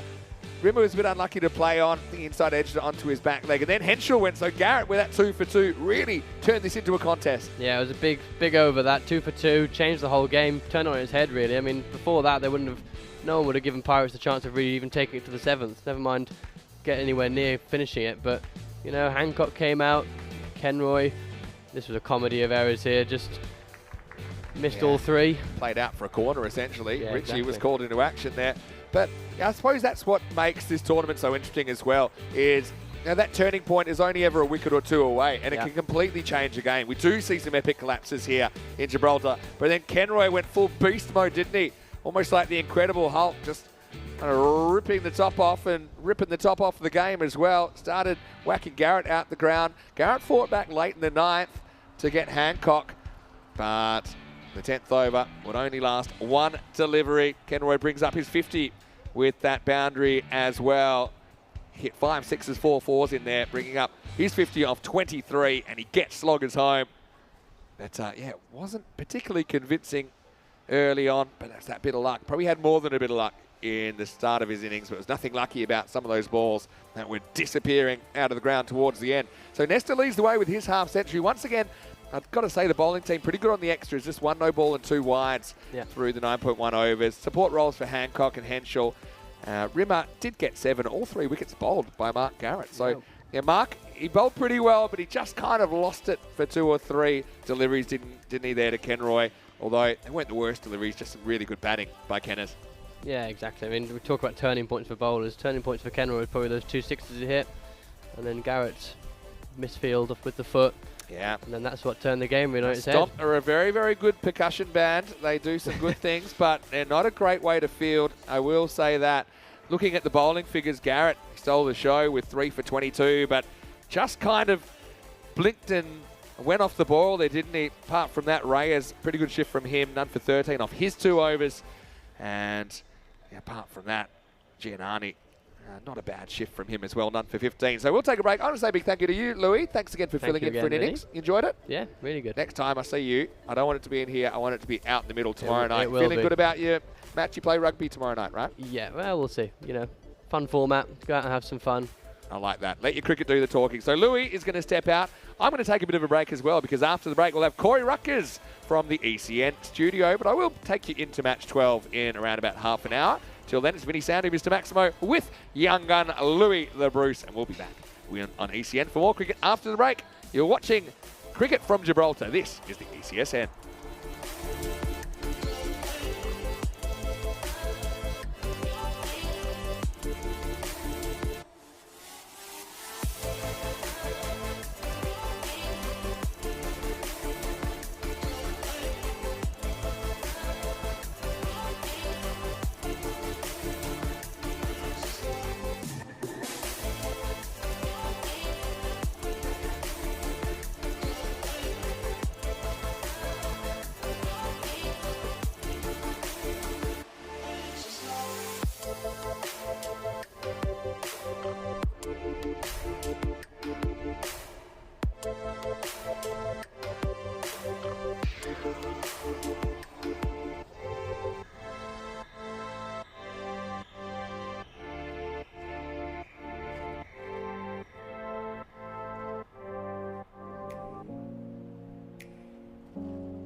Hello, hello, hello.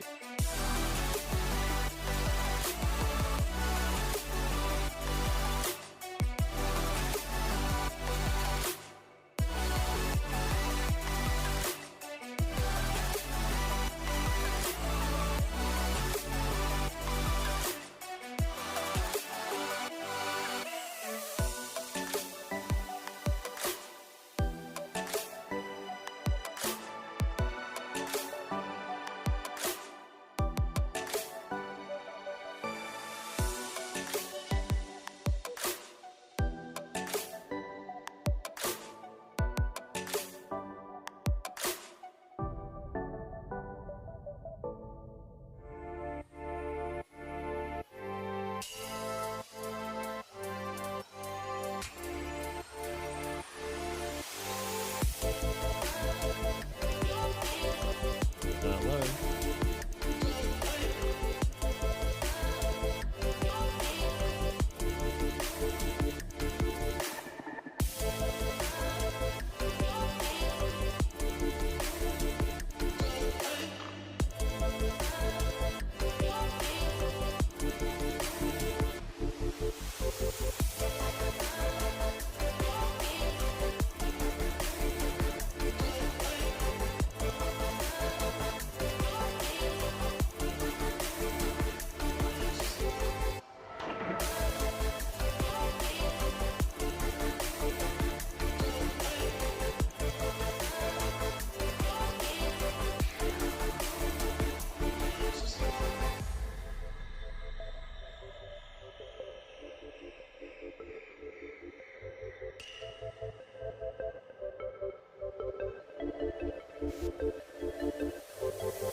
This European Cricket Network event is proudly brought to you by HCL Software, Paramatch, and Local Lifestyle.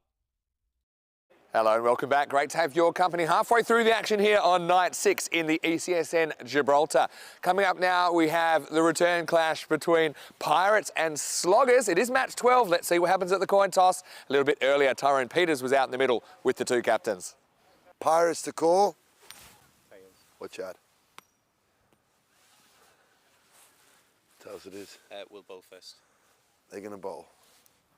So it is Pirates that have won the toss, and their captain Andrew Reyes has elected to bowl first. So he kind of turns the tables on the Sloggers, who sent in the Pirates in the first match tonight. And of course, both these teams have some real good players in their squads, and we're seeing that. We're seeing different players stepping up at different times. Remember, they started the night tonight just neck and neck. They were equal on points, equal on wins, and only 0.08 between them on net run rate. So, okay, we saw what happened in the first game. Let's see if it's more of the same in the second, or if perhaps the tides will turn. Well, I'm going to go over to the ECN studio now, because this guy has been waiting very, very patiently. First time we've heard him for a little while on the network. Corey Ruckers will take you through the first half of this one. Corey, welcome back. Great to have you. Looking forward to hearing about your thoughts and for you to take us through the first half of match 12. And I can give you the news from the toss. The Pirates, they've won the toss. They're going to bowl. Corey, it's over to you. Thank you very much, Vinny Sandu. Welcome back, everyone around the world.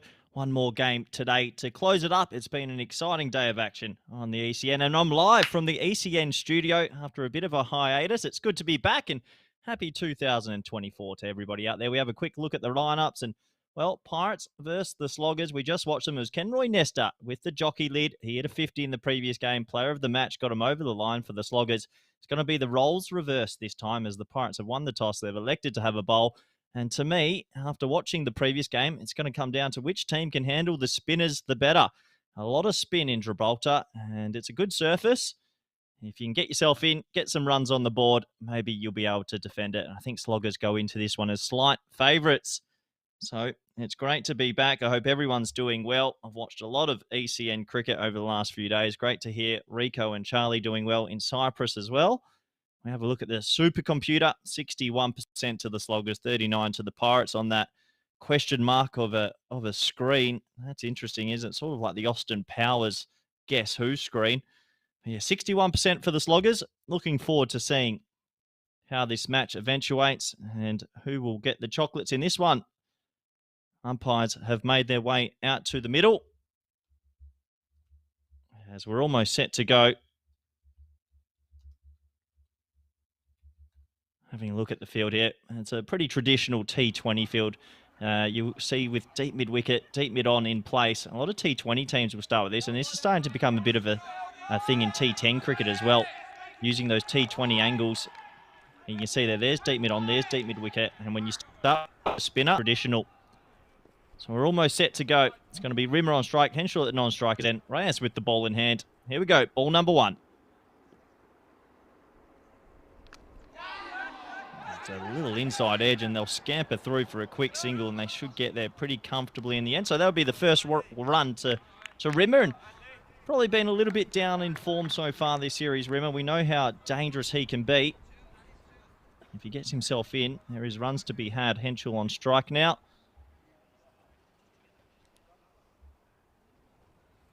Big fan of the bright blue helmet over the yellow as well.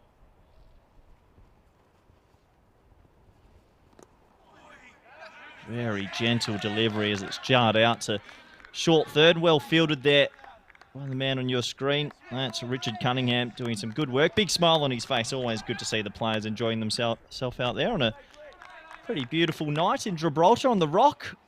Great part of the world.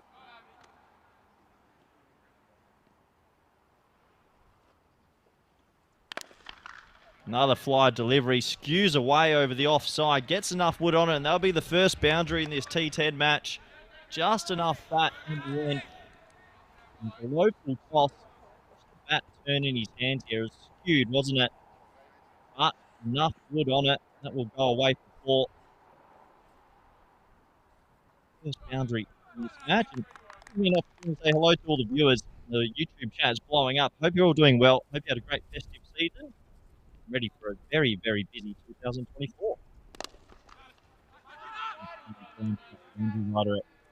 Deep long on and wood doesn't pop it up. But yeah, I hope all the viewers had a good break and come back with a lot of energy. ECL around the corner, ACC later in the year, and plenty of ECS cricket, T20s, T10s. We've got everything on the ECN. Be busy. Down the leg side, swept away, lovely cricket like that, and Rimmer will get himself a boundary. So both openers start their account with a 4 apiece. And Reyes is guilty of spraying it down the leg side. It's a quick shot. They use a lot of spinners. That sweep shot will be handy for Arsenal. Let's see. Harry, Tripp, Jeffrey, Dave, Christopher, Rob, Jules, all in the chat. John. Hope you're all well.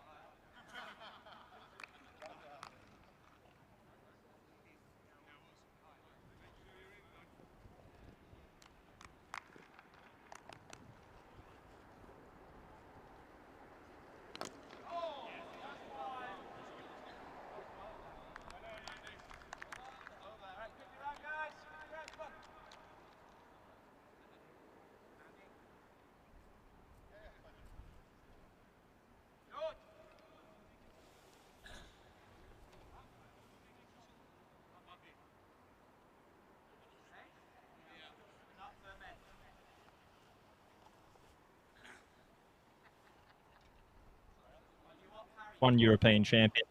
I've just got this gut feel that 2024, we're going to see another new champion come through. I know Pakar, Thru and VOC have all won the trophy, but for me, that's the competition I enjoy the most. So many good club teams after a good season in 2023 earned the right to come. And good luck to all of them that will compete at Cardimer Oval. Over number 2, Wood with the ball in hand. Hit down the ground, not really timed. They'll be able to get one. They'll think about a second, but they'll just settle for the single. So a little bit more pace on the ball here, which might suit these two opening batters. And good to see all the smiles on the faces of the players out there who are enjoying themselves.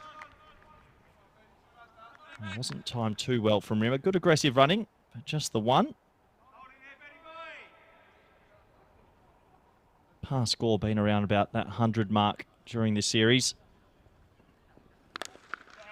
High in the air. Wow, what a cricket shot that is. Sort of inside out check drive from Henschel. That's the first maxima of this game. It was swinging in. He chipped it beautifully, and it's going to go all the way for 6. That is a sumptuous shot. That's the best shot I've seen in a while. I haven't seen many, but still, what a shot. And this is a really good start here for the Sloggers now.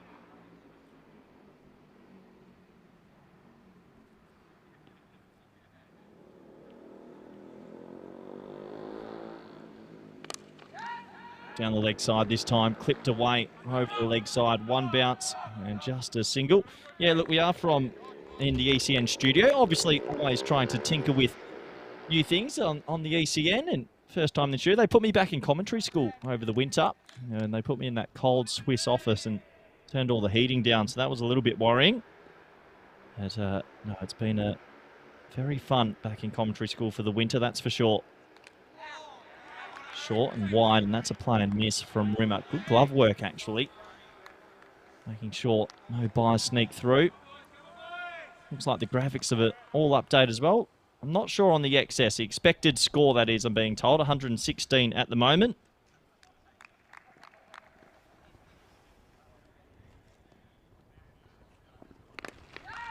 Full delivery. Chipped over the leg side and chipped a long, long way. What a shot. And you can see his teammates pretty happy with his efforts there. Rimmer, he's got a very strong bottom-handed grip and just puts his wrist through the ball. 6 runs. And a lovely start now for the Sloggers who, well, looking to go back-to-back. Last ball of the second. Oh, he goes again. Gets a little bit lucky. That misses the off stump by only a bee's whisker. And that is 2 overs complete here at the Rock, and the score is 25 for none.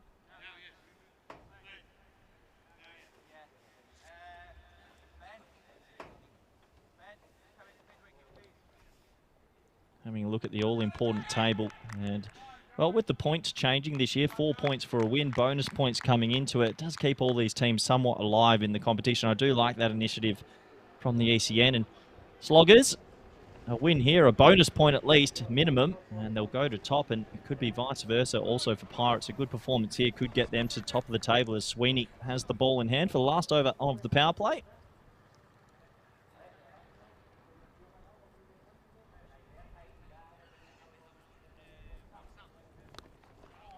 Down the leg side. Oh, it's an opportunity. Well, it could have been pumped away for 4 or 6. It's a hot one. Down the leg side, and they'll get to it. You can see a little bit of disappointment on the face there. Not an easy catch at this time of night. There was a loose ball down the leg side. He caught up with it, flicked it hard, straight to the man, and it burst through. Hot opportunity missed. And that's Ryan Grimes out there at 45. Short, fine leg. Saved a 4, didn't he? You could say that.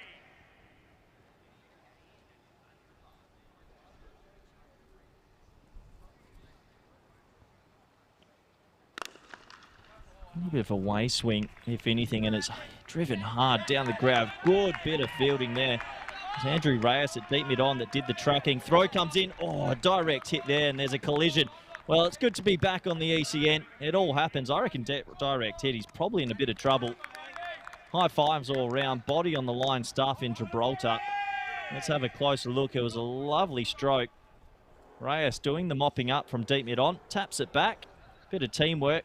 Have a look. Direct hit. He's gone with the direct hit. And there's the indoor cricket style blocking. Big fan. Oh, no, that's a Gundy ball. It's a big no ball, and that's going to, I reckon, one bounce over the rope for 4. They'll have to check that. But one thing for sure, this is going to be a free hit. Let's have a look. Comes down the crease, but yeah, I mean, coming down the crease, you always want to give a little bit more leniency, I guess, to the bowler. But my initial thought, it looked high. All he had to do was catch up with it. And did it go for 4 or 6? Oh, that could... Tough game to be an umpire. You can see the fielder there. Ryan Grimes saying he thinks it's a 6. That's good honesty.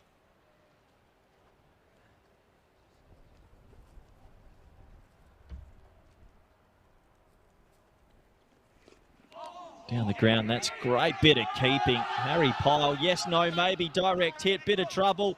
It's not the strongest throw, and this is an over of errors all around the ground. Players diving everywhere. Rimmer spent more time on the ground than David Hasselhoff. He is diving everywhere at the moment, and that's going to be a wide down the leg side. Did it get a bit of pad? I don't think so. What a bit of keeping from Harry Pyle. Boy, I've missed ECN cricket. There's genuinely chaos at the best of times.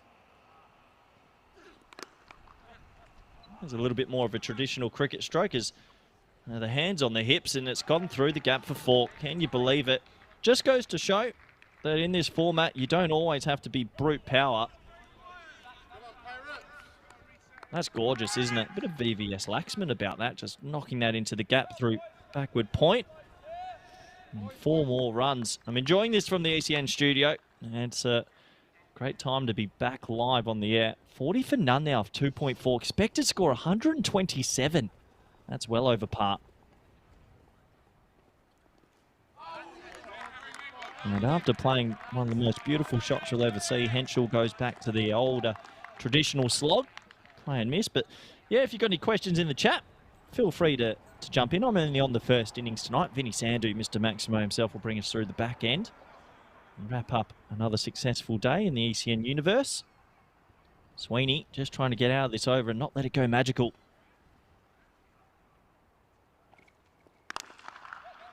Hit hard past mid-off, and that's likely going to be 4. Good shot.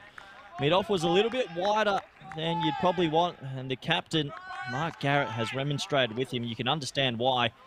There's a wide mid-off in position. He doesn't miss out. He gets it straight, and it's 4 more to the total. That will end a very good power play. 44 for none after being sent in to bat the Sloggers. It's a great start.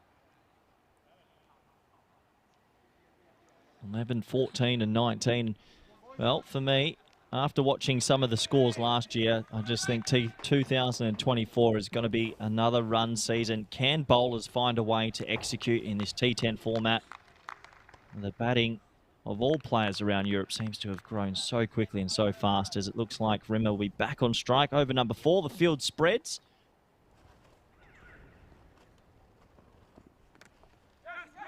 Down the leg side, gets a little bit of bat on that. And it'll just be a single. Good bit of fielding there. Grimes at 45. Wood coming in to bowl his second over, and you see the umpire there singling. A little bit of bat. Good umpiring. Just got down on it in the end. Yeah, this is when the field spreads. You get back to those sort of traditional fields. You've got deep square, deep mid-wicket, deep mid-on, deep mid-off, deep cover. And you're just hoping you can get a breakthrough. That's not going to get a breakthrough. It's hit hard and straight. That will be mopped up by deep mid-off out there. Good bit of fielding. So getting closer to that 50-run partnership.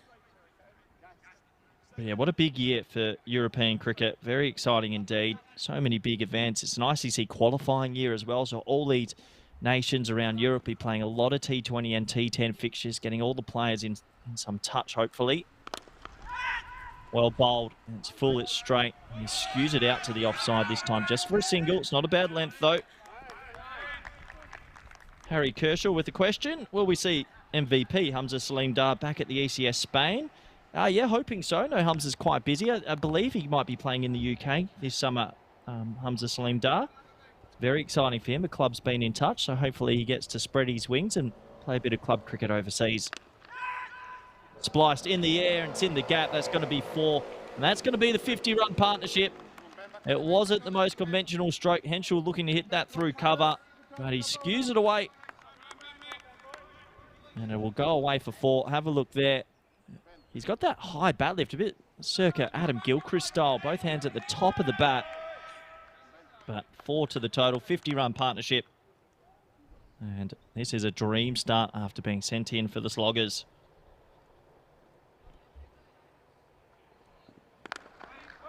Good comeback. Good comeback from Wood. That's all you can do. But yeah, Hamza Salim, hopefully we'll see him at ECS in Barcelona next week. We're in Barcelona, and Georgie Parker will be joining Vinny Sandu. Rico Fulby coming in. I'll be there at the back end. We've got some ECIs actually in that tournament. I think Spain national men's team will be playing Czech Republic, and the women's Spanish team will be playing as well. Hit hard through the offside. We've lost that. What a shot. Just the one, though, as it's well mopped up outside cover. He's hit that so hard. Henschel, he moved to 36. Rimmer's on 15. 4 overs complete at the Rock. Score is 52 for none. This is my favourite event of the year. ECL, baby. Here we go. There are so many good teams that are going to come. I've got big news. Pack Care Badalona. I know they're 2 wild cards, and I'm going to make some groundbreaking news.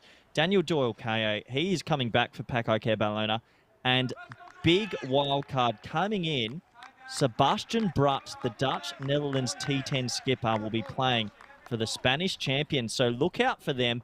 But we can't question some of the other teams. Forfarshire in Group E, Druitt in Group D, Wimbledon and Hornchurch in Group B. It's going to be a manic Group B. Yes, Sebastian Bratt to Pack Care. What a pickup as we start over number 5. Yes, no, maybe. Yeah, ECL. It's my favourite event only on the basis that, well, it's a beautiful time to be in Malaga and Canada, but I just think it's the one event we have where on 14 or 14 teams and all those teams coming in so confident after winning their domestic leagues the previous year. 25 days away. Shot. Yeah, good cricket shot. He's got a bit of finesse mixed in with group power. That's a long chase out there for Ryan Grimes again. Sweeney angling it in. Got to just catch up with it a little bit. Tickle around the corner. 4 more to the total. And the Sloggers are enjoying themselves out there. But yeah, let me know in the chat. Who do you think is going to get up this year at the ECL? Could be wide open this year. And who else would you like to see as a wild card for one of those teams? I know 2 wild cards permitted per team. If you use them wisely, it could help you lift the trophy.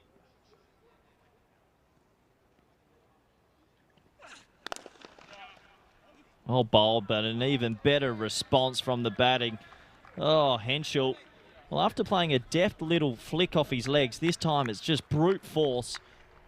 He's got this lovely high bat lift and gets up and down really quick. Wouldn't be surprised if he's got a bit of a hockey background. He slaps that through extra cover for 4. Wasn't the worst ball you'll ever see, but 4 runs. He's raced to 40 off 18. Rimmer 15 off 9.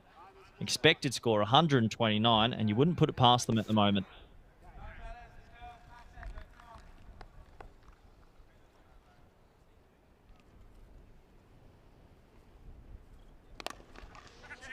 Good away. And that's going to go away potentially for another boundary. You better touch. A little bit of luck this time. Create your own luck in this format. You really have control of that stroke, but let's go for 4. High bat lift. Go over the offside. Just eluding the fielder. 4 more to the total. Shot away now from a really good 50. 4 now. And 31. Only if they get there. Up over the offside. In a pocket of space. They'll double back for 2, you'd imagine. There's the cat burglar out there. And Burchick doing the mopping up, so 2 more to the total. Henschel now just a boundary away, 4 or 6 from bringing up a ACS 50.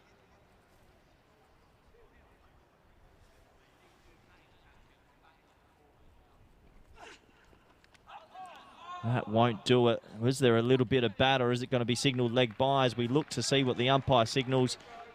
And in the end, it's not been given runs. And you can see the umpire saying, look, I didn't hear an edge. I don't think so. The batsman might be a little bit aggrieved, but that's leg buys for me. I reckon that's good umpiring. So in the end, he's given it buys actually. I think it definitely brushed the shirt or a little bit of hip, but doesn't matter. 4 runs to the total. And currently the Sloggers in control, 70 for none. Yeah, it'll come down to the Pirates sort of, well, trying everything they've got. You might want to go to spin here. The last couple of overs, they've gone to sort of right arm, medium pace, and I just think that these two batters seem pretty comfortable against it. Garrett now being handed the ball. Rimmer on strike. He's been a bit of a passenger watching for the last few overs. Down the leg side. Cute little tuck. That's going to go to the boundary as well. There's a low full toss, and just showing these two have really enjoyed this partnership, actually. It's not just brute force. They're showing some touch and finesse out there, and once again, a little wristy flick. 4 more to the total, and it's 74 for none. I feel like I'm back in 2023 where I'm just watching runs galore.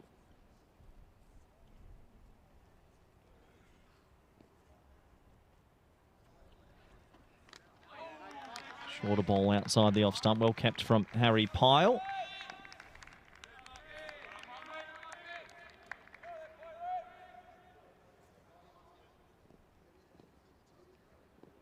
Good comeback from Garrett. Can he produce another good delivery in the offside and try and limit the damage? Slapped. Wow. Oh, and that's going to go for 4. He's just lost his bearings out there. That's disappointment for Michael Lamond. And he'll be frustrated with himself. It made a big slap off the bat over that sort of wide mid-off area. One bounce, and you see there he trod on the rope, and he knew straight away. Just bad timing.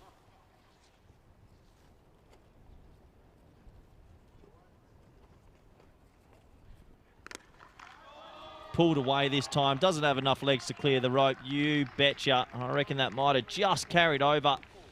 It was a short ball. It's been signalled 6, and Rimmer isn't going to miss out on that. Just has to swivel with the line, get under it, and time it. Exquisite shot. And this is starting to look really dangerous now for the Pirates. 84 for none. Expected scores 139.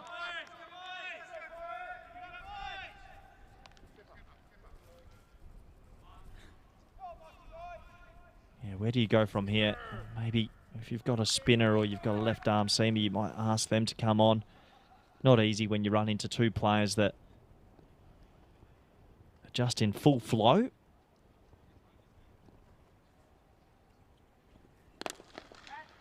Chipped, leg side, gap, 4. Rimmer, he's starting to tick, isn't he? And this over is starting to look like it's going to go magical. For a brief moment when he hit that, he would have thought he's hit it down the throat of deep mid-on. It just goes to the right of him. It's quite a big hot spot, that. And another 4 to the total. This over now has already gone for 18 with 1 ball remaining.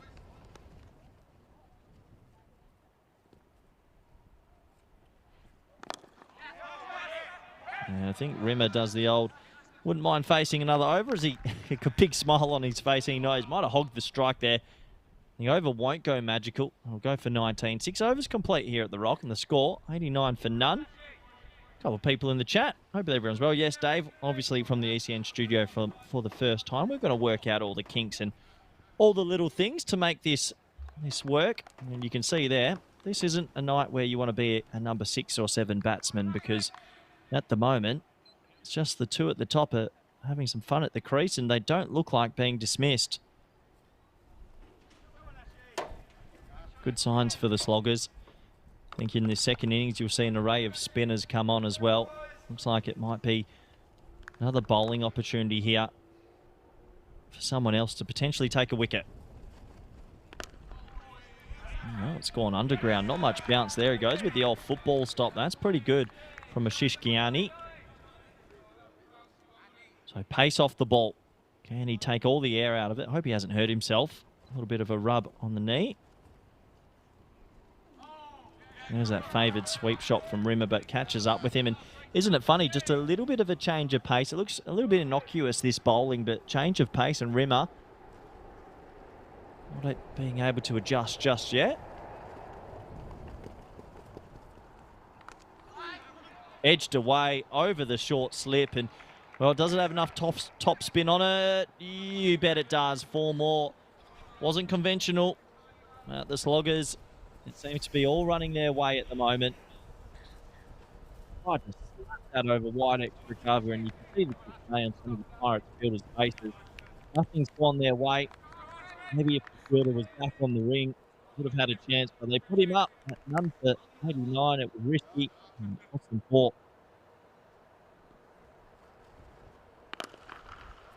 Flat. Oh no.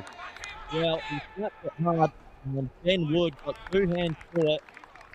It was the old Arnold Palmer, and you can see a wry grin on his face, but he knows that's a big opportunity to break the partnership. It was slapped.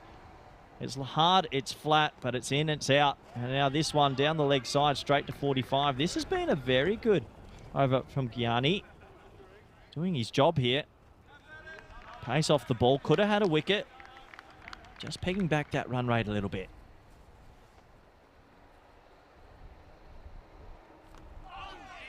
Oh, edged away. Cricket's a cruel game, and there's the one-handed stop. Huge fan of that. I've heard some reports that Richie Cunningham there had busted his webbing on his right hand, so that hence the fielding with one left duke. But what a good over that is. And pace off the ball, working a treat, just pegging it back a little bit, that over for the Pirates. And you can see there that right hand's really taped up, and I don't know, if you're out there and you've split your webbing and trying to play cricket, it's not easy at all. This is tomorrow night. We're back at the Rock, Rugby CC taking on Tarek in back-to-back games. And it'll be match 13 and 14 as this table takes shape. Plenty of points on offer. Vinny Sander will be back. I might be back as well in the ECN studio. We'll have to wait and see. We'll see what the bosses say. Over number 8 now. And that is Mullard. What a shot. That's his 50. 53 of 24. Warm round of applause for the cold men out there. The jackets are on. And Henschel, he's pretty happy with himself, and you can understand why. It was in the slot, but you still got to put it away. That's the old traditional Steve Waugh slog sweep. I'm here for it. And party time for him. Oh, no. Oh, it's hit him in the gangulis, and, well, half the population feels that. Good to see he's back on his feet. Hopefully, Mrs. Henschel isn't watching right now, because that did look like it was in a dangerous area for all of mankind. Oh, no. Oh, it's good to be back. And he goes 30% safer and hits it to the guy with one hand. Good cricket education. As Henschel gets himself off strike. And oh, I tell you, anytime you come back to the ECN, you just know you're up for some good cricket, some comedy gold all in one. 100 partnerships come up in this over as well. Rimmer 2 strikes away from his 50. Doesn't get it. He'll be disappointed in a half of the bat. They'll just walk through for a single. Yeah, I do like seeing teams are thinking on their feet. I've obviously thought, let's go back to the spin Pirates after the medium paces were taken to a little bit. Not a bad over so far from Reyes. Needs to get out of it. Pushed offside, and flag call of yes, and just a single. Yeah, question will be, can the Pirates in the second innings have a great power play, get on with it, and potentially cause a little bit of an upset here? Be great to have a big chase, maybe even a golden ball. Don't think we've had one for 2024. I'll have to check the old record books. Swept away again, but that lack of pace on the ball doing a trick here in the last 2 overs for the Pirates. They've just pegged it back a little bit. 8 overs complete at the Rock, and the score is 105 for 0. Had a question in the chat asking about Hamza Salim Dar and what club he might be playing for in the UK. He might be playing out in Berkshire, in that region. Actually with Alec Davidson Solar, another Spanish boy that we've found. So, yeah, let's watch this space and see if it works out for him. Having a look at the worm. They got off to a flyer, and they've been able to maintain that pace. But they'll want a good finish here. You'd think 130 plus. And then with their spinners, sloggers, they'll be looking for a 4-point win with the new system. The bonus points in place, 70% of the chase, is what would be required for the Pirates to at least pick up 1 point.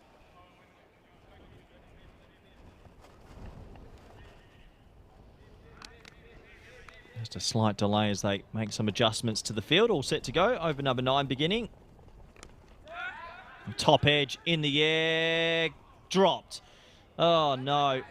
When it rains, it pours, and it just hasn't been the innings for the Pirates. Ryan Grimes tried to steady himself, but unfortunately just lost his bearings. I'm not too sure he'll want to look back at that. It's gone straight through. I don't think he got a hand on it in the end. It's actually hit him on the thigh.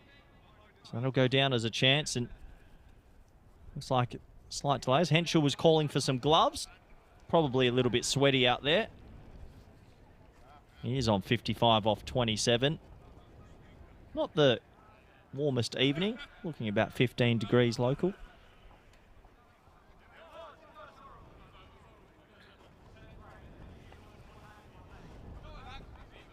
This is party time as an opening batsman, isn't it? You're 55 off 27. Time to unload more. Can't unload on that. You take the wide. But yeah, as an opening batter, this really is just hit me time. Try and get yourself closer and closer to 3 figures. He's trying his best. Doesn't get it out the middle. And we'll give some credit here to the Pirates. Just in the last, say, 2.2 overs, they've found a way to manage this rate a little bit and keep themselves back. Take back the opposition.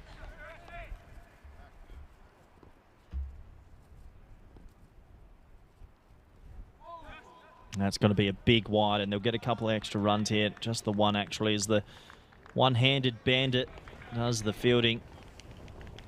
It's actually quite a big hotspot for Richie Cunningham. A lot of people, where do you hide a fielder in T10 cricket? And short third and third man is not the spot. The ball flies there quite often, and he's been busy.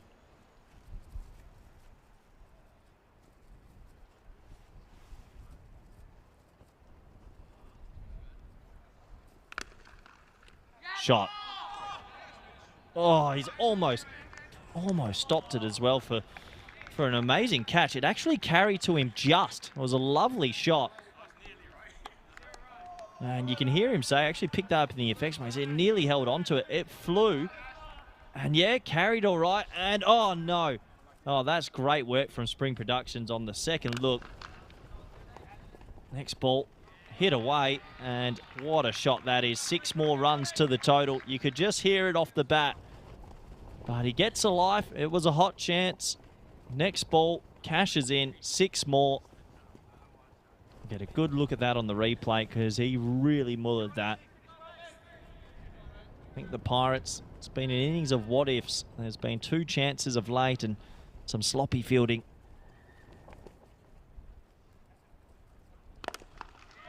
Down the ground, tries to force the pace, and he does have enough of it. Another 6, he gets to 68.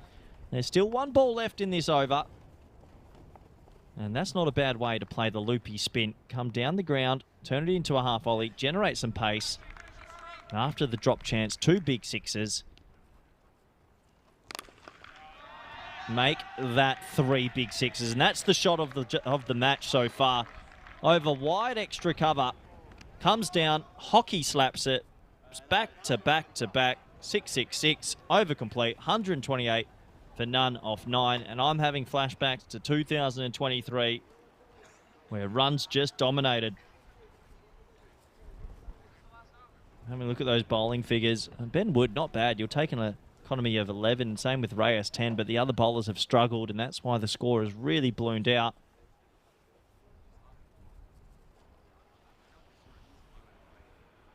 Yeah, who wants to bowl this last over? Mark Garrett, do you put your hand up and say, give me another chance? It's not an easy time to come on and bowl. And does Rimmer actually try and work a little cheeky single here? Because Henschel at the non-strikers end is on 74. They give him about a 10% shot to maybe get a cheeky 100 if there's a single this ball.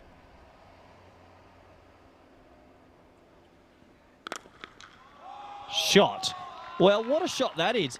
Not the worst ball you'll ever see, but there's that bottom hand from Rimmer. I touched on it earlier. He's extremely strong, this man. And, well, him and Henschel are just fighting it off for shot of the night. Bang. Bottom hand, VVS Laxman style. 6 more to the total. That's 4 sixes in a row now.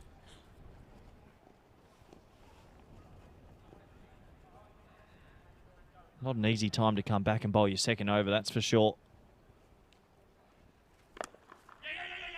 Good comeback ball. Good cheeky running as well. Rimmer will move to 49 not out. And, well, he could be stranded there if Henschel faces the last 4 balls. Maths is one of my strong shoots. He'll probably only end up on 98. Unfortunately, the century looks like it's one step too far unless we get a bit of a 7-up or a no-ball 6.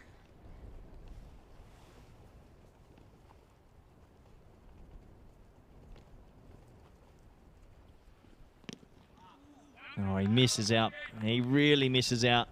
Actually does the bowler Garrett a favour. That was going miles down the leg side. Could have had a minimo 5 wides, but gets his leg out there for the slog sweep, and I don't think the keeper really wanted too much of a piece of that. Dot ball in the end.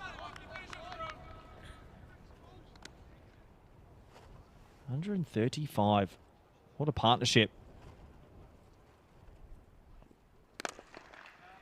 Hit hard, but mistimed.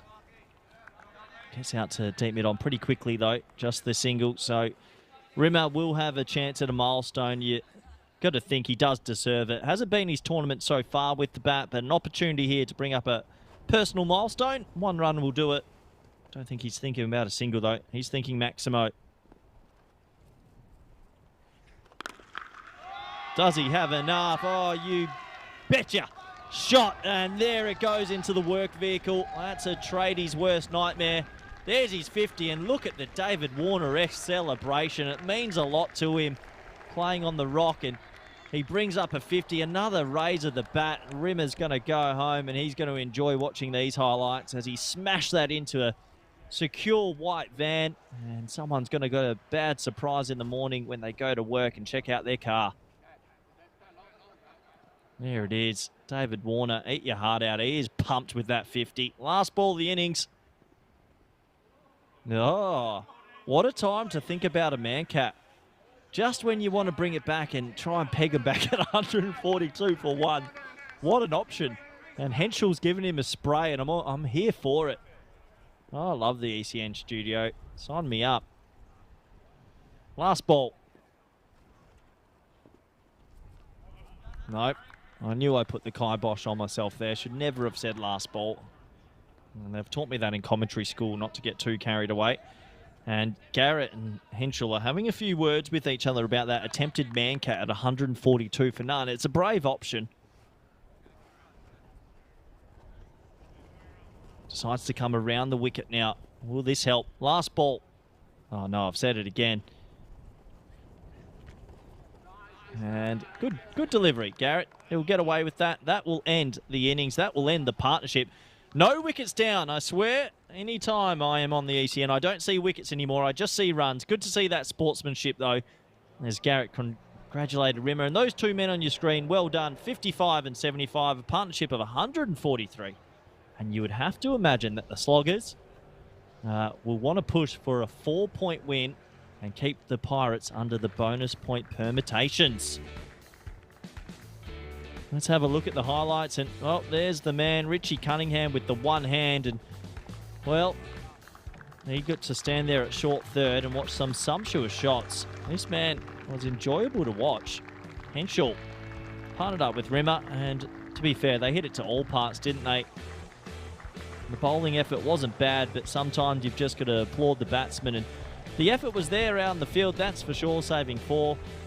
But overall, it was the Sloggers taking most of the highlights in this first half, I should say. There was a couple of collisions, bodies on the line sort of stuff. Some very good keeping from Harry Pyle, who was trying his best with his energy behind. And Rimmer, he was getting scuff marks everywhere in the 3rd and 4th over. This was given 4 buys in the end. Henschel thought he might have got to his 50, but he'd get there anyway. Couple of little bloopers, which we become accustomed to on the ECN. That can happen. Rimmer as well. Sort of timed his run, Rimmer. Wasn't flying along until the back end where he hit some massive sixes. And I do think that both these players seem to enjoy the sweep shot. Saw a lot of sweeps. There's Chrome there just whacking the ball back to the fielder. And there's one that almost sent him into a different planet. Thankfully, Henschel was able to continue. This was the first of a couple of drops. Unfortunately, that went straight through the hands there and of Ryan Grimes and hit him in the thigh. This was a hot chance. 1, 2, 3. No. Goes down, hits the ground, dot ball. And after that ball, was actually 4 sixes in a row from the 2 batters at the crease. And well, one of the biggest hits of the tournament so far. Bang, right into the work van. What a nightmare, but well done to Lee Rimmer.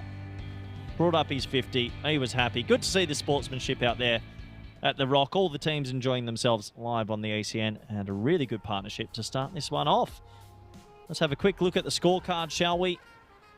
75 and 55 apiece. Really special partnership. Not often you'll see none for 143.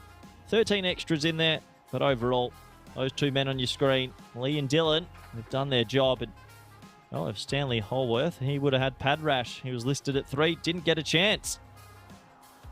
Let's have a quick look at the bowling scorecard, shall we? And not an easy time to be a bowler, that is for sure. Coming into bowl when you've got 2 players that are firing at the same time is never easy. I've seen it a lot on the network recently as well. When 2 players, when one player gets going, someone seems to tag along with them, and then it's so difficult to stop them.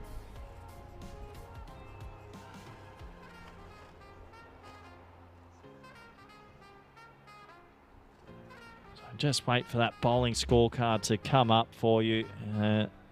I can tell you a little bit already. They only used the 5 bowlers. Reyes has none for 21. None for 22 for Ben Wood. Those economy rates of 10.5 and 11 aren't too bad.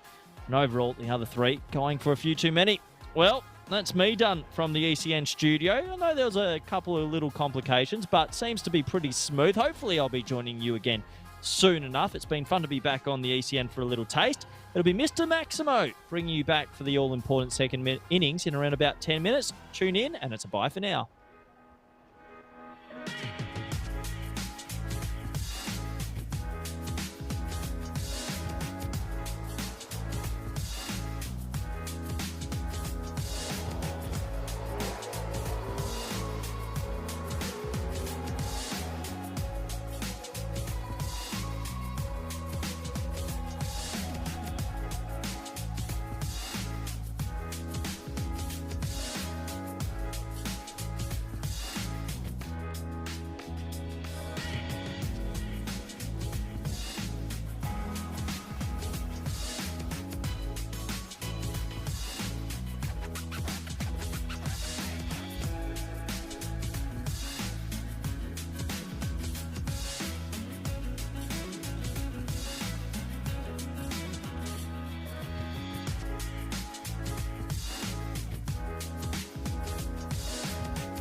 This European Cricket Network event is proudly brought to you by HCL Software, Paramatch, and Local Lifestyle.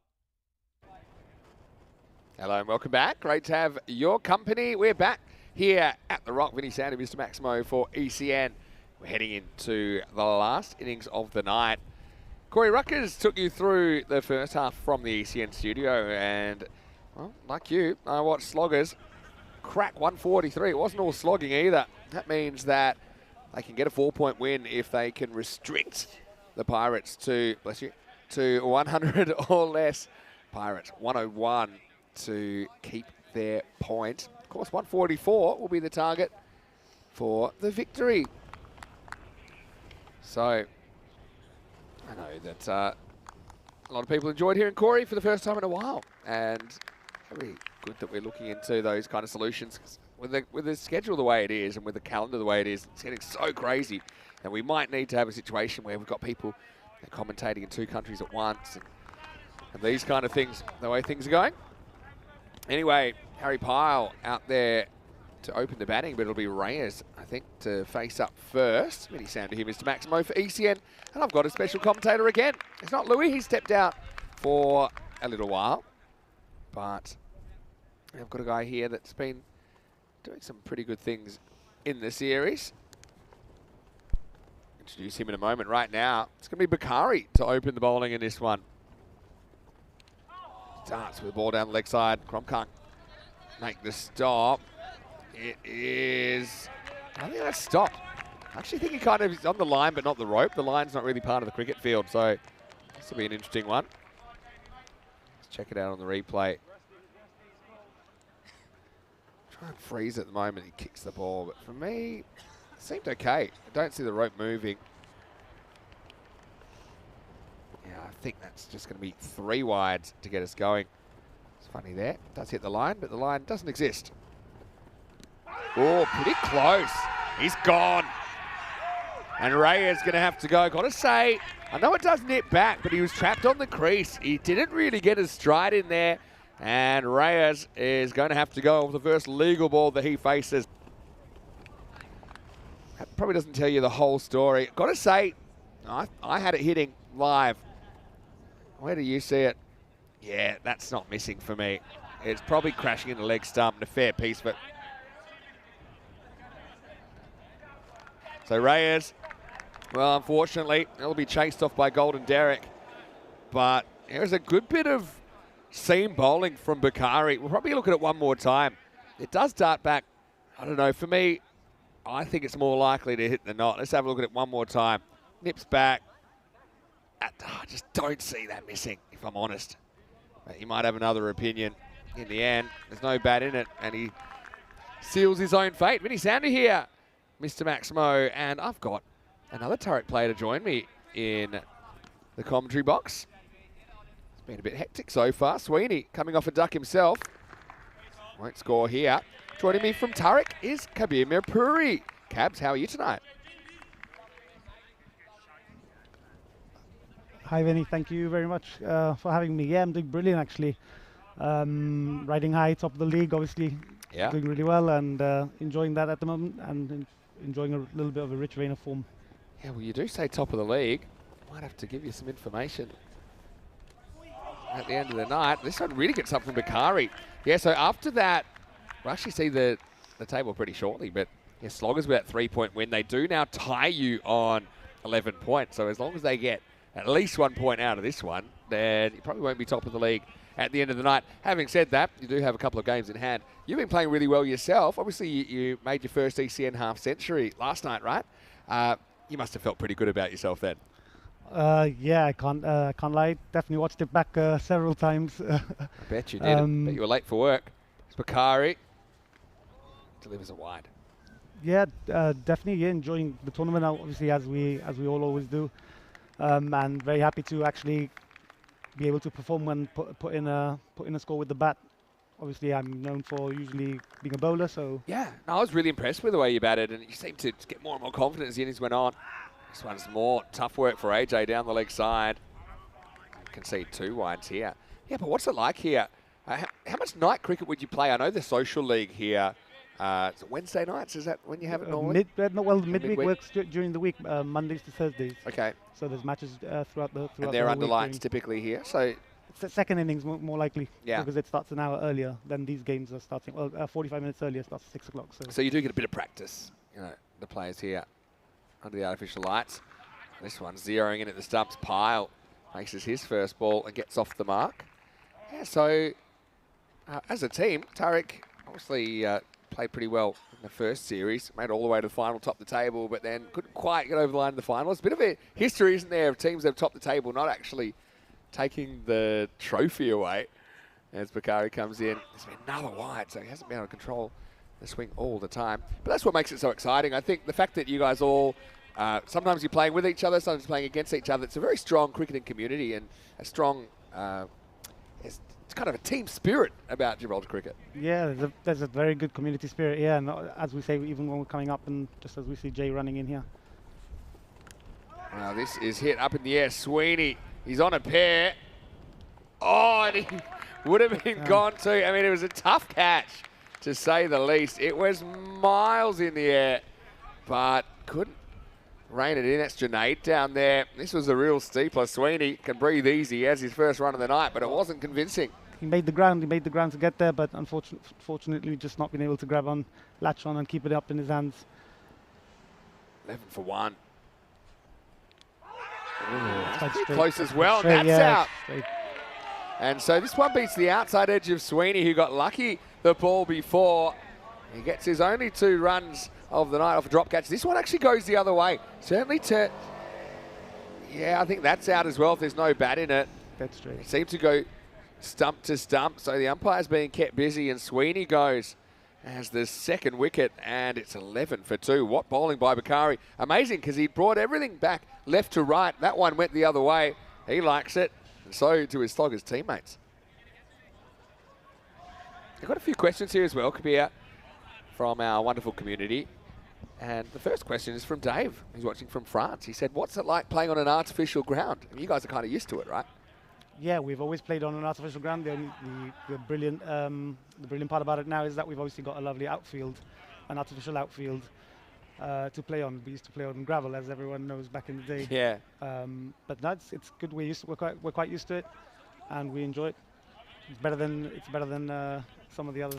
Guy I played cricket with growing up said to Louis last night, when I said a couple of years ago I was going to Gibraltar, he said, oh, I've played there. He said, but good luck, the ground is rough. He said the ground's gravel. I said, well, guess what, buddy? They just finished this fantastic new facility, and it's nothing like that anymore. But you still retain the position. I love the position of this ground, kind of surrounded by water. Birchick gets a hit at 4. Hit and run. If this hits, he could be gone. He would have been gone, but he scrambles through for his first run of the contest. And Bernie, American player, quite an interesting backstory. It's the end of the first over right now. The score's 12 for 2. Must be nice as well. I know that we had a question about the connection between the players in Gibraltar. Are most of them local? Most of them have some kind of connection to Gibraltar, right? As we see the Golden Ball tick over. 42 matches now since the Golden Ball. And if they're not living here, they at least have a connection through family or through maybe if they're playing in the UK, some of their teammates having a connection to Gibraltar. And then you get some random ones like Sam Houghton from Croatia, who just he loves playing cricket this time of the year. It's tough to do in other parts of Europe, obviously. Rimmer gets the second over this time. He gets pulled away by Birchick. And you've got Bernie. So Bernie is actually an American, and he's grown up in Philadelphia, Pennsylvania. He's only been playing cricket for 2 years, but he's recently moved to the Netherlands. So he played last year in the Netherlands, and now he's having a bit of a tune-up here in Gibraltar. But yeah, it's quite a cool story. He's only 16 years of age, and he's only been playing cricket a couple of years. Pyle, well, gets called through for the single. And Birchick, a bit of baseball slide in this one. Sliding. But yeah, but it's really nice. And I think one of the reasons people like coming to play here, I know you get a lot of touring teams as well, the facilities, they're top-notch, aren't they?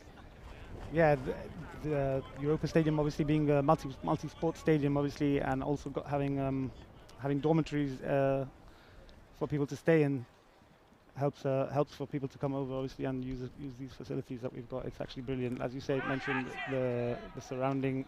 It's very picturesque with the water and seeing the rock in the background. And the rock's cool, the ocean's cool. I mean, the weather also. This time of year, I know it's probably not the first choice weather, but I even like that. Still, it's brilliant to get cricket on though in January. Yeah. To be able to get cricket on. It's quite incredible. You can play all year round here. Remember, I think that was the ledge that went into the body of Crom. It was a genuine chance. In the first over, had a few questions. There was a no ball. That was actually for Crom encroaching as the keeper. So as a keeper, you need to stay completely behind the stumps until the ball passes the stumps or it hits something. And now Birchick goes, one that keeps a little bit low from Rimmer.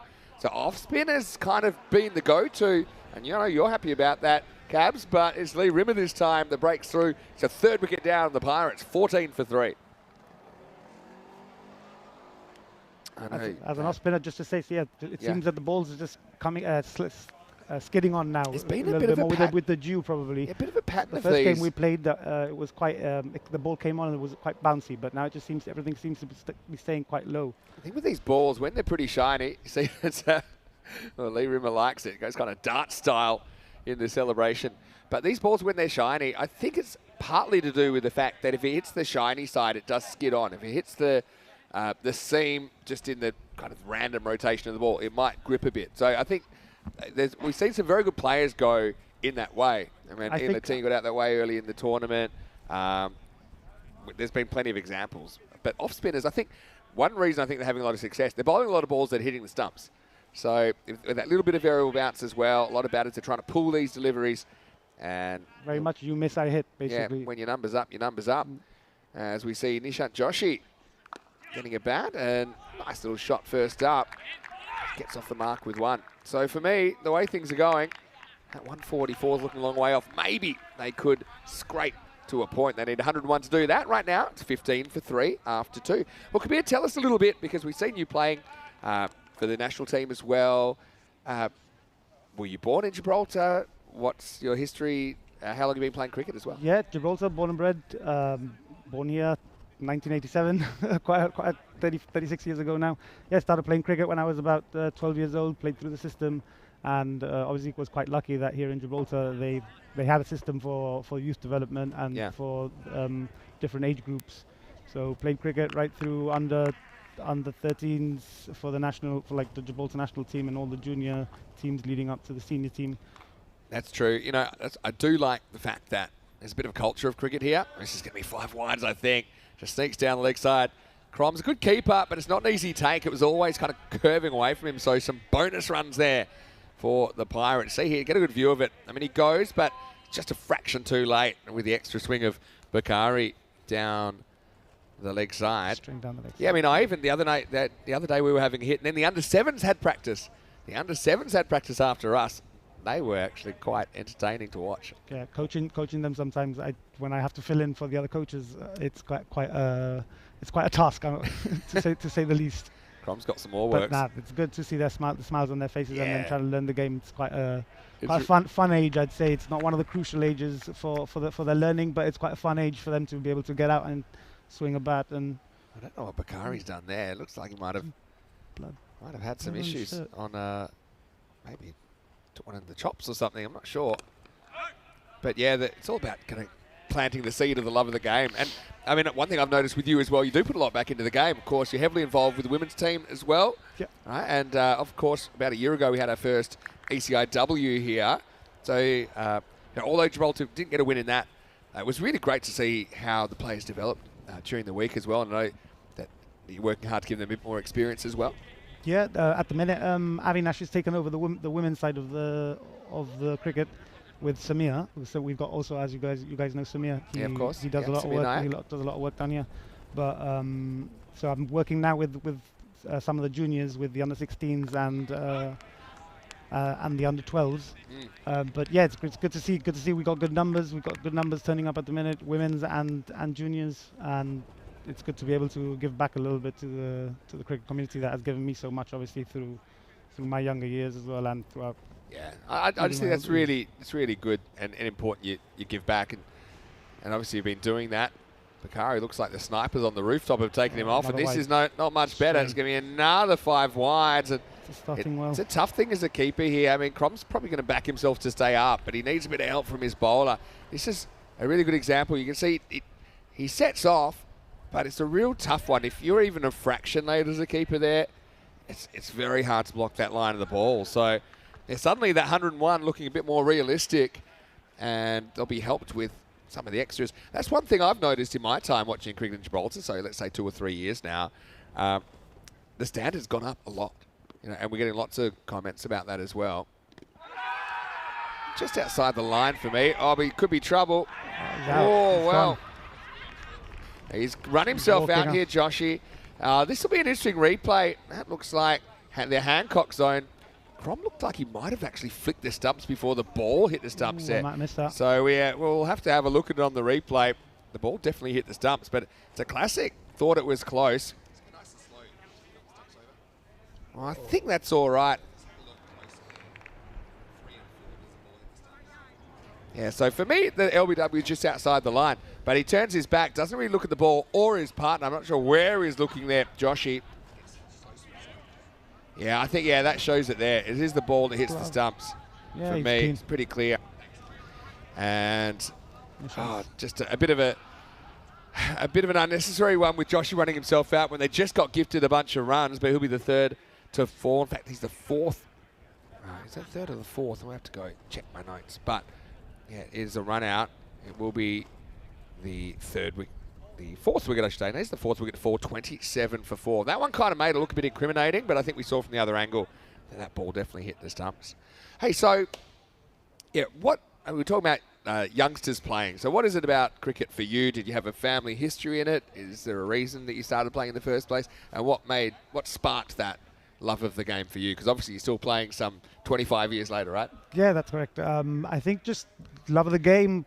I think I started, my mum enjoyed watching it, so maybe as a baby, with subconsciously now it took forward into my older years. Yeah. But I used to watch a lot of cricket on TV and played a lot of cricket in corridors because I used to go to India quite a lot with my dad. Beautiful. And so a lot of tennis ball cricket. And then we were also quite lucky. Then we had one of Adrian Ewart. He introduced cricket into schools quite heavily, and we've always had junior development coaches coming over from abroad. So it's just being able to once you start it, then it became the main sport. I've always done a lot of other sports as well, but cricket has always been the main one that I've always watched. And just watching this, another one down the leg side. I was thinking that the left hand would probably suit Bakari. He's missed to the right a lot. But they put a pseudo backstop in now to plug that hole. Crom doesn't really get the position to his right this time. Second over's tough time. not been as tight as for the first one. I don't want to look at this stat, but I'm going to tell you how many runs we've had in wide so far. It's 21. And the score was 29 before that. Scorer, yeah. Comfortably. No one has achieved more than 2 until now, because Pyle's now on 3. Hasn't had too much of the strike. 3 balls in 3 overs. Giannani is his 5th partner. And now he's going to go as well. Bakari is going to finish with 3 wickets. He gets 4 in straight. It's a little chop on from Giannani. And the Pirates, another one walks the plank. And like I said, Bakari looks like someone's taken him out from the grassy knoll. But he'll finish his 2 overs with pretty good figures. 3 for 27, and Pirates right now, it's a long way back, 30 for 5. There's always something happening around Bakari when he's involved in the cricket. He's either taking wickets, bowling wides, jumping around. Today he's got blood on his shirt. Waiting for him now to pull out his little dance. Yeah. Just missing his little dance that he's done. Yeah, he'll probably tell you bleeds yellow for the sloggers, but the evidence would say otherwise. You could really see that ball bend in the air. But yeah, you could really see the seam position was there. So have a look at this little left to right. Look at it.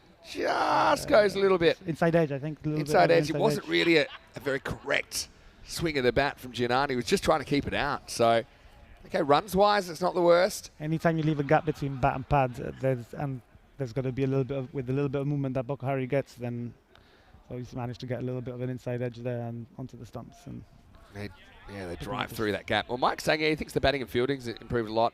Bowling's still a work in progress. Well, I mean, probably we haven't seen the most accurate bowling so far, but I actually think the bowling, and particularly some bowlers, that has been one of the most improved aspects. This jumps from Williams, knocks off the face mask of Andrew Crom. Yeah, because I think we're seeing a lot more, innings. This hasn't been a great exhibition, like I said, so far, probably from sloggers with the amount of wides. But bowling one side of the wicket, then you can kind of make a plan to that. Hit back, and Williams does his own work. Now Pyle's going to have to go 30 for 6, and fading fast, the Pirates, with only 4 wickets in hand, 30 for 6. Pretty nice catch. You've got to be ready for anything. You know this as a spin bowler yourself. You know, you want to get in like a good ready position. So he finishes square on. Maybe a little bit of an ice cream cone. Easy one there in the end. Doesn't want to be dropping those. But yeah, you're right. As soon as you finish your action, got to be straight away, get yourself up into a catching position. And it's managed to work on this occasion for Williams. Yeah, it's Pirates the right idea from Pyle. I'm just wondering if they get down to number 11, we'll see Richie Cunningham. Don't know if they have batting gloves equipped to accommodate his new super finger, because he did split his webbing. We saw him fielding left-handed in the first half of this game. I was out in the stands, and he was definitely playing his part via sledging. Yeah, well, trying to get under the skin of the under the batters, and also being a bit of a motivator for the team. Well, hopefully it doesn't come to blows, because he's ill-equipped. Reminded me a bit of Christian Rocker a couple of years ago. You probably remember that. Williams is having a brilliant series with the ball. Lamon, the new batter, starts with a dot. Yeah, Christian Rocker once pulled both hamstrings and broke ribs on I think I saw that one on TV. I was at home, I think. Then he became the stationary fielder because he couldn't bend down or move. And then occasionally the ball would come to him, would stop it with his foot, and someone else would have to go and pick it up. Take a lot more than that to keep him off the field. He's a great character. Someone told me he was the Chief Justice or something here. Yeah, that's correct. Is that right? Yeah. So hello to Christian if you're watching. He probably is. And if you have any questions for Kabir, keep them coming in the chat. Last innings of the night. We love random questions as well. So yeah, you can always throw some random questions in, either about Gibraltar, because we got one of the locals here. I won't say I'm an expert, but it is my 3rd time here, and I really do enjoy coming here. It's so unique. I just think coming from Australia, where the closest country is 1,000 kilometres away, pretty close. That could be gone. He's having a very good thing. Only height here. That was the only thing for me, and because he was so far back, the umpire got an itchy finger. Just drifting down leg. Oh no, I thought it was quite close, quite. An element of doubt there, I suppose. Just pretty close. Anyway, let's go back to the action there on the field. The next ball cracked through the offside, but not all the way to the boundary. There's Rimmer coming off a half century. And I suppose one of the opportunities here, being so close to the Andalusia region of Spain, is you do get to tap into that player pool a little bit of people that live the other side of the border. So again, it just kind of increases that community feel. Just coming back to one of the points that you were making before about you mentioned Sam Houghton coming from Croatia. I think that's the brilliance with cricket, right, and with sport in general, where how it can bring different people together. Otherwise, I would have probably not have met if it was not for cricket. And obviously, in this case, for the ECN, putting on a show brings everyone together, and it's good. We've had 2 guys playing for Sloggers today as well, come down from Wales. Just come down for the tournament specifically, and Matthew Hancock and Dylan and Williams. Oh, Matt Williams, of Matt course, Williams. yeah. Henschel has the ball. That's why I mentioned his name, and he's going to get stroked through the offside. Not a bad shot there by Wood. And yeah, I want to say a quick hello to Martin Foster as well, who thinks they need a miracle. But I mean, miracles have been happening here in Gibraltar in the first few days of this tournament. Black Caps versus Royals tomorrow in Cyprus, and then the Fighters and the Lions go head-to-head for Day 8 action. Charlie and Rico reunited for Day 8. Get up nice and early in the morning for that one. Lee has a pop, misses, and They're going to take on the overthrow. It goes all the way back to the rope. But yeah, some interesting cricket from Cyprus today. And the bonus points added a bit of a... It's still in the kind of experimental stage, but I kind of like the way it's bringing life into a few games as well. And I think rather than just purely going on net run rate, it's giving teams something else to shoot for. So in a game like tonight, as they think about taking a run on Henschel's little attempted flick. So yeah, that 144, I mean, that's probably off the table. But 101, so bat well from here. Maybe get this partnership going. You never know. How about Kenroy tonight? Did you see him a little bit earlier? Some of the big hits, yeah. Couldn't hit a beach ball in the first 3 or 4 balls and then went absolutely nuts. And now it's Wood that's going to have to go. Gets castled by Henschel, slid off the back pad, and it's 7 down for the Pirates. And shiver me timbers, we could be in for an early night here, Kabir. 36 for 7. We're not even halfway through the overs yet.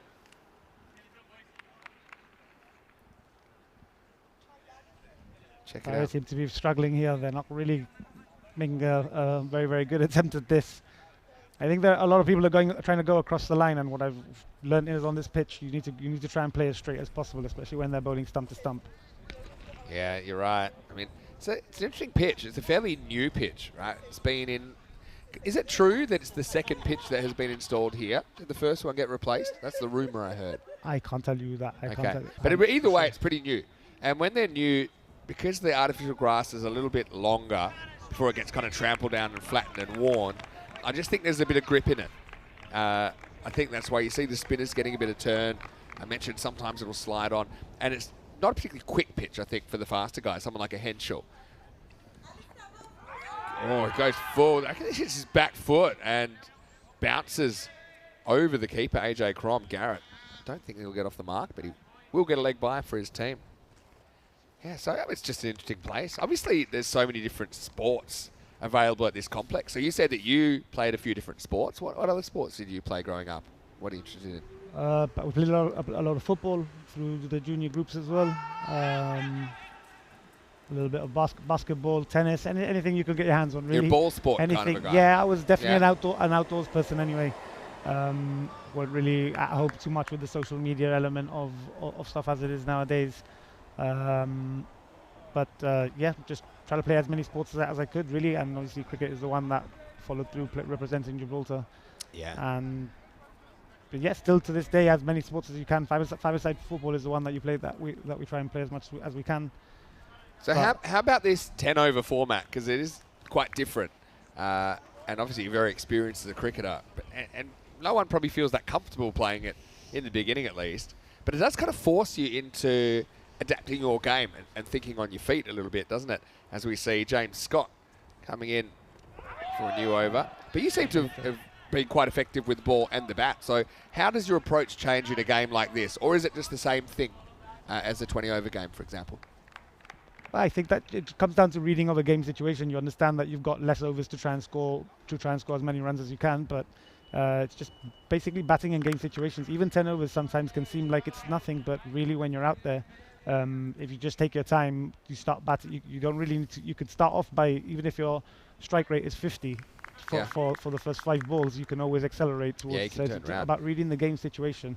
I've actually enjoyed it quite a lot. It's been tough for me in terms of my batting. I'm known as a nudger and a nerdler, but so you don't really sometimes get an opportunity. But I was lucky enough for our skipper to put me up into number 4 position in the game. Not anymore. Not anymore. You're not a nudger and nerdler anymore. So I mean, I love the way you reacted when you reached your 50 the other night as well. You obviously meant a lot to you. And that's actually down to because I had I don't know if a lot of people know this, but I was actually out of the game for like 7 years because I had a really bad accident. So I've got a metal rod in my leg and a plate in my ankle from a motorcycle accident that I had in 2016.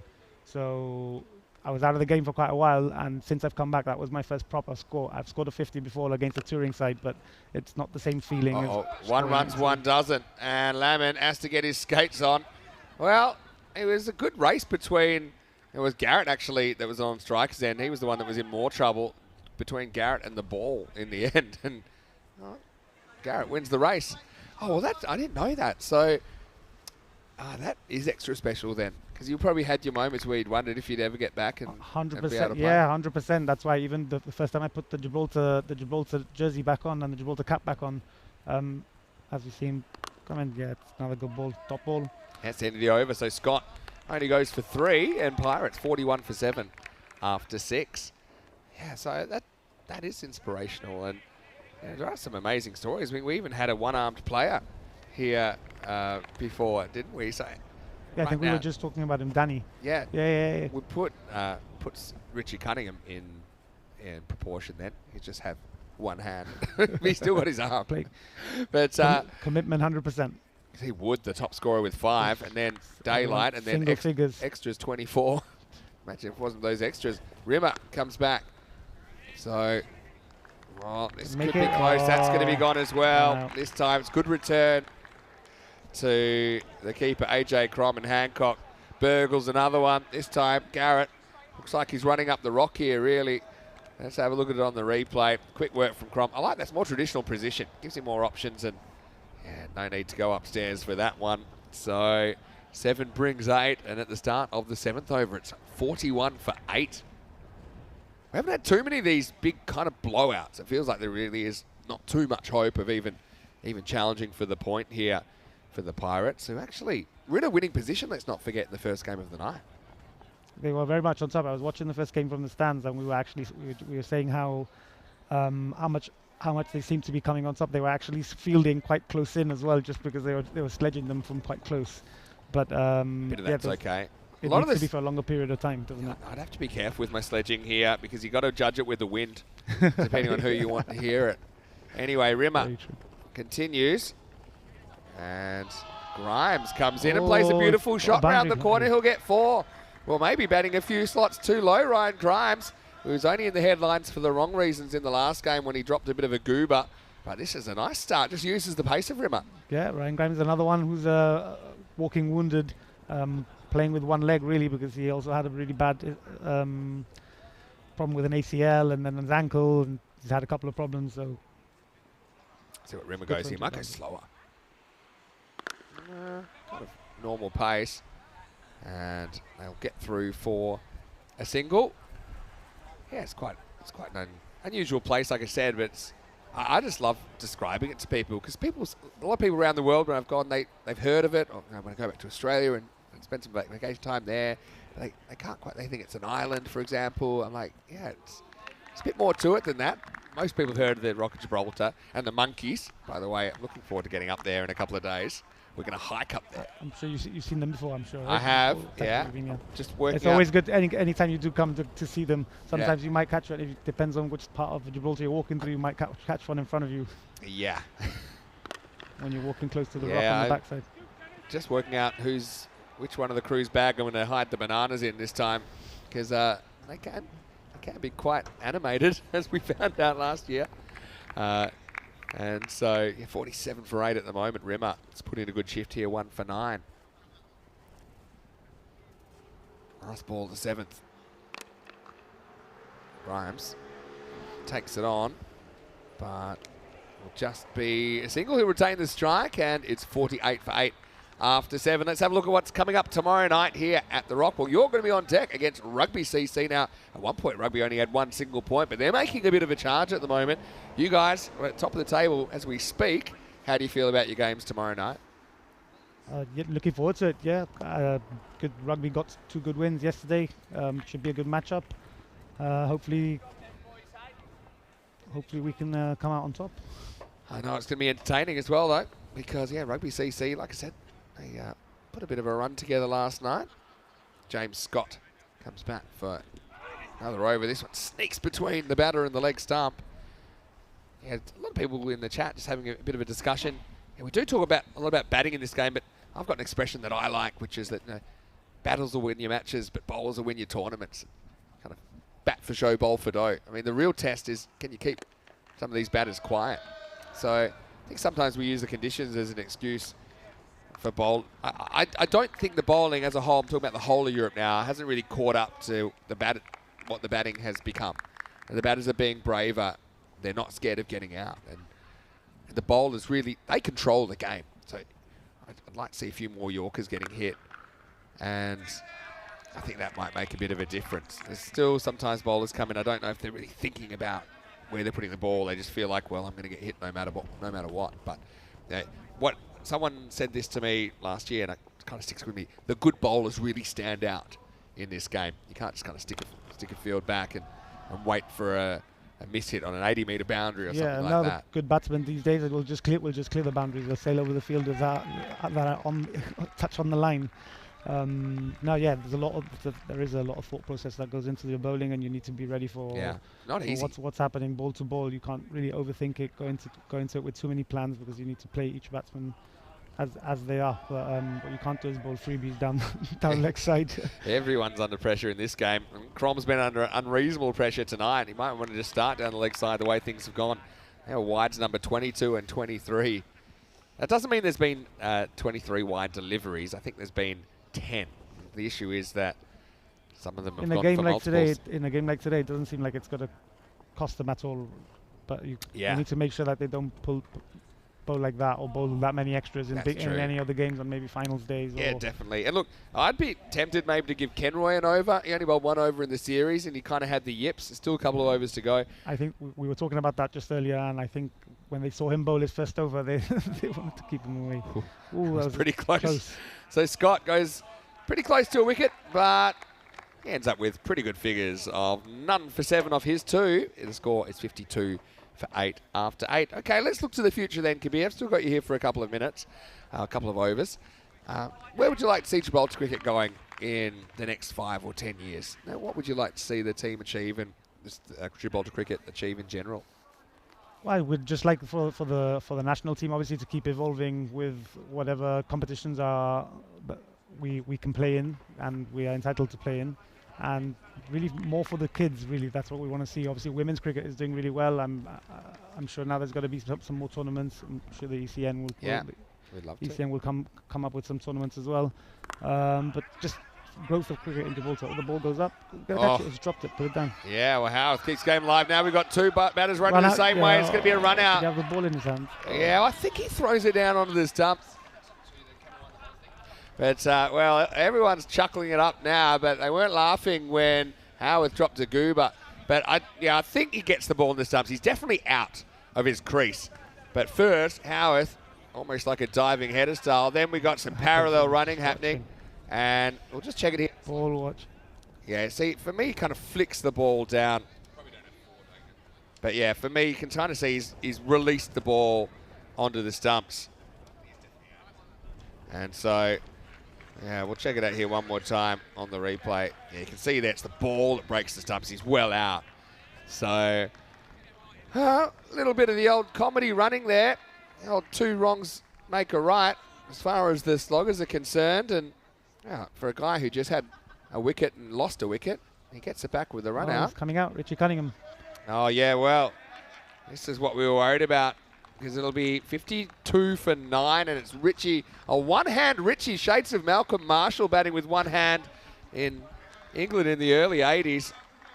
The good thing is he's at non-striker's end, but I do kind of want to see him facing and see how that looks. Here we go.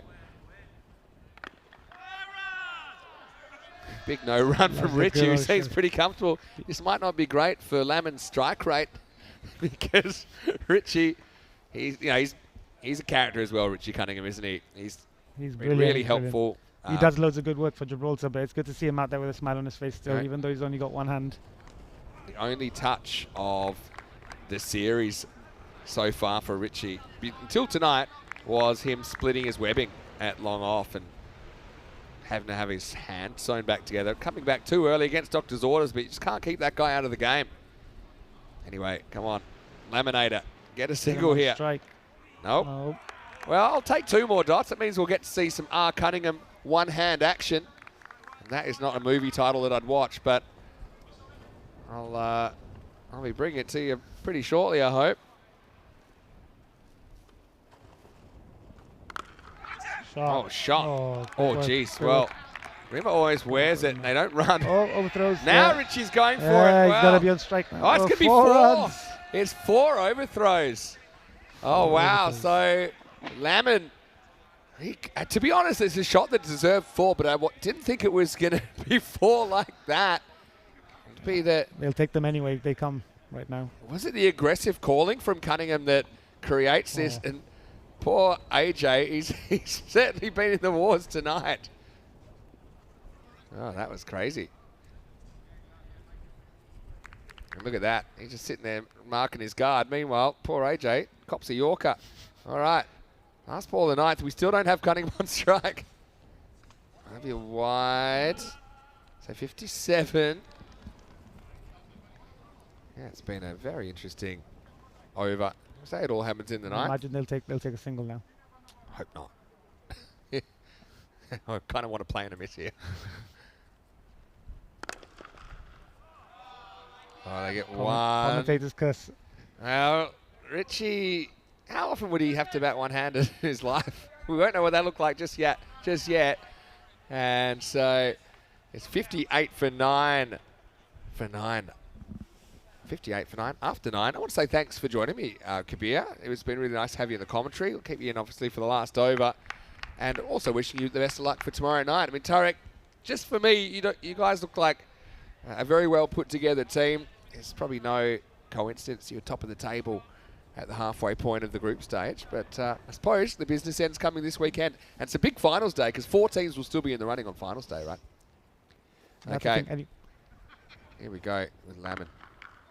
There we go. And this one should be stopped, but they're going to get 2. You wouldn't read about it. It's Bakari, who might need a blood donation by the end of the night, the way things are looking. So Lamon's actually faced 20 balls. I think everyone's keen to see what Richie's one-handed batting is like. He'll only have a top hand as well. They seem to be in good spirits. Pirates there it is. still. Come on. There's the single. All right. Here we go. Time for some one-hand Richie. Now let's see what his technique is. He's just saying, AJ's. So he's saying good luck. He's practicing. His one-hand throwing wasn't particularly impressive. Here we go. Can he get a run? Oh, he gets a moon ball.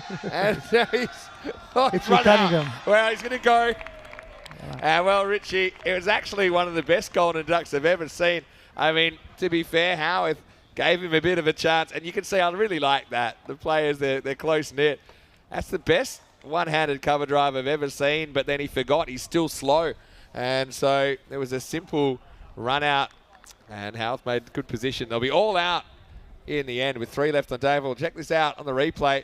Richie, I don't know if he was running into the wind, but wasn't really too close in the end. Hey, what a demolition job from Sloggers, though.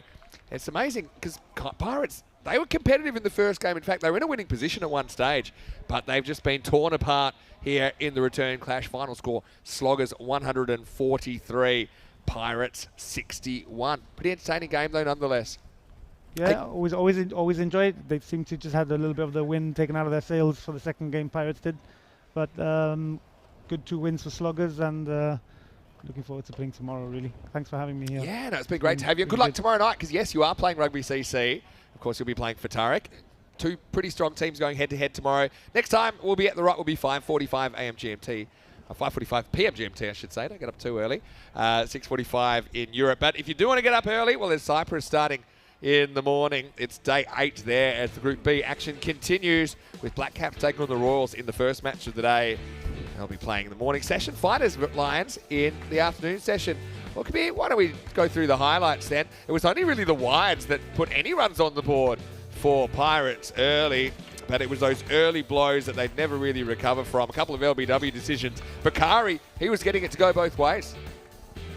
Yeah, he's not that quick anymore, but he knows which areas to put it in, and he was using the swing well, sign of the ball, a bit skiddy as well on this surface. So yeah, he's done very well. Yeah, he's like a wily old fox, isn't he? Well, that's when his shirt was completely yellow.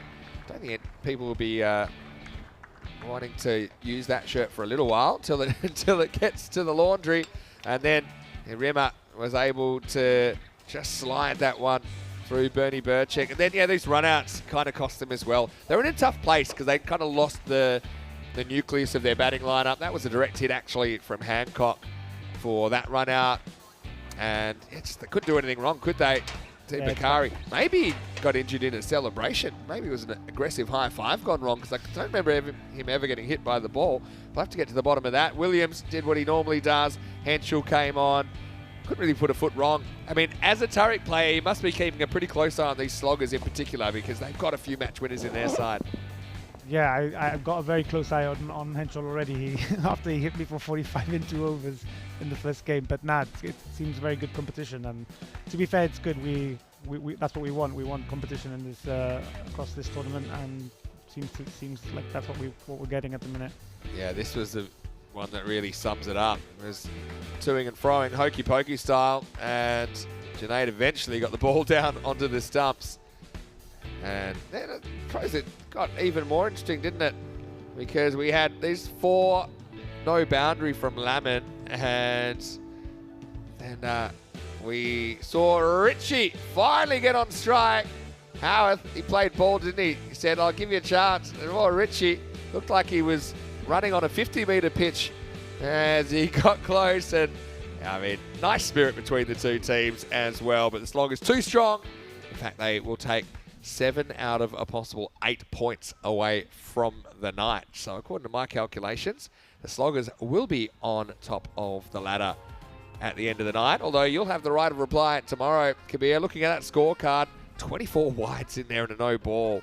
So way too many. Some of those were wides that went to the boundary. But then I'm also looking at the fact there are 4 runouts in there. It was a tough one, no doubt about that. Lamin, the only batter to reach double figures with a bit of help from the 4 overthrows in there as well. They're bowled out for 61. And look, that just happens in this form of the game sometimes. You have a game where it all goes wrong. Pirates, they started pretty strongly in this series, so hopefully they can turn it around and be a bit more competitive. They'll still have their eye on a spot in the 4. As far as the bowling went, they used 7 bowlers and kind of threw the ball around. I see Scott get a couple of overs there, got close to a wicket, couldn't take one. 3 for Bakari, started the rot. Rimmer, Williams and Henschel with 1 apiece, and Junaid looks like a pretty handy bowler as well with his left arm spin. Howarth just brought on towards the end, but couldn't get through his over because they ran out of wickets. Yeah, well, Kabir, I want to wish you all the best, and I guess we'll see you tomorrow night. Thank you very much. Thanks for having me. Well, Kabir Mirpuri, my special guest here for the last innings of the day. I want to give a big thanks to Corey as well, who was fantastic from the ECN studio. So we're going to try and get a bit more of Corey on tomorrow night. Pretty tough game for the Pirates, who can't take a wicket but lose all 10 of theirs in this contest. The margin, 82 runs, and of course, because the Pirates failed to reach that 70% mark, it means they don't take a point out of this. Sloggers will get all 4. So the night essentially goes 7-1. Pretty productive for the Sloggers, remembering that these two teams were pretty much tied on all accounts at the start of the night. I want to give one special thank you to everyone in the YouTube chat, to Martin Foster, Chris Ward, to Tripp, to Rob Thompson, Dave B, Mike Seal, to Jules, and to Cosmic Nana as well. And anyone I might have missed, I want to say thanks so much for your company and for sticking with us. Hopefully you're enjoying the smorgasbord of cricket at the moment, with 6 matches every day, 4 from Cyprus and 2 here at the Rock.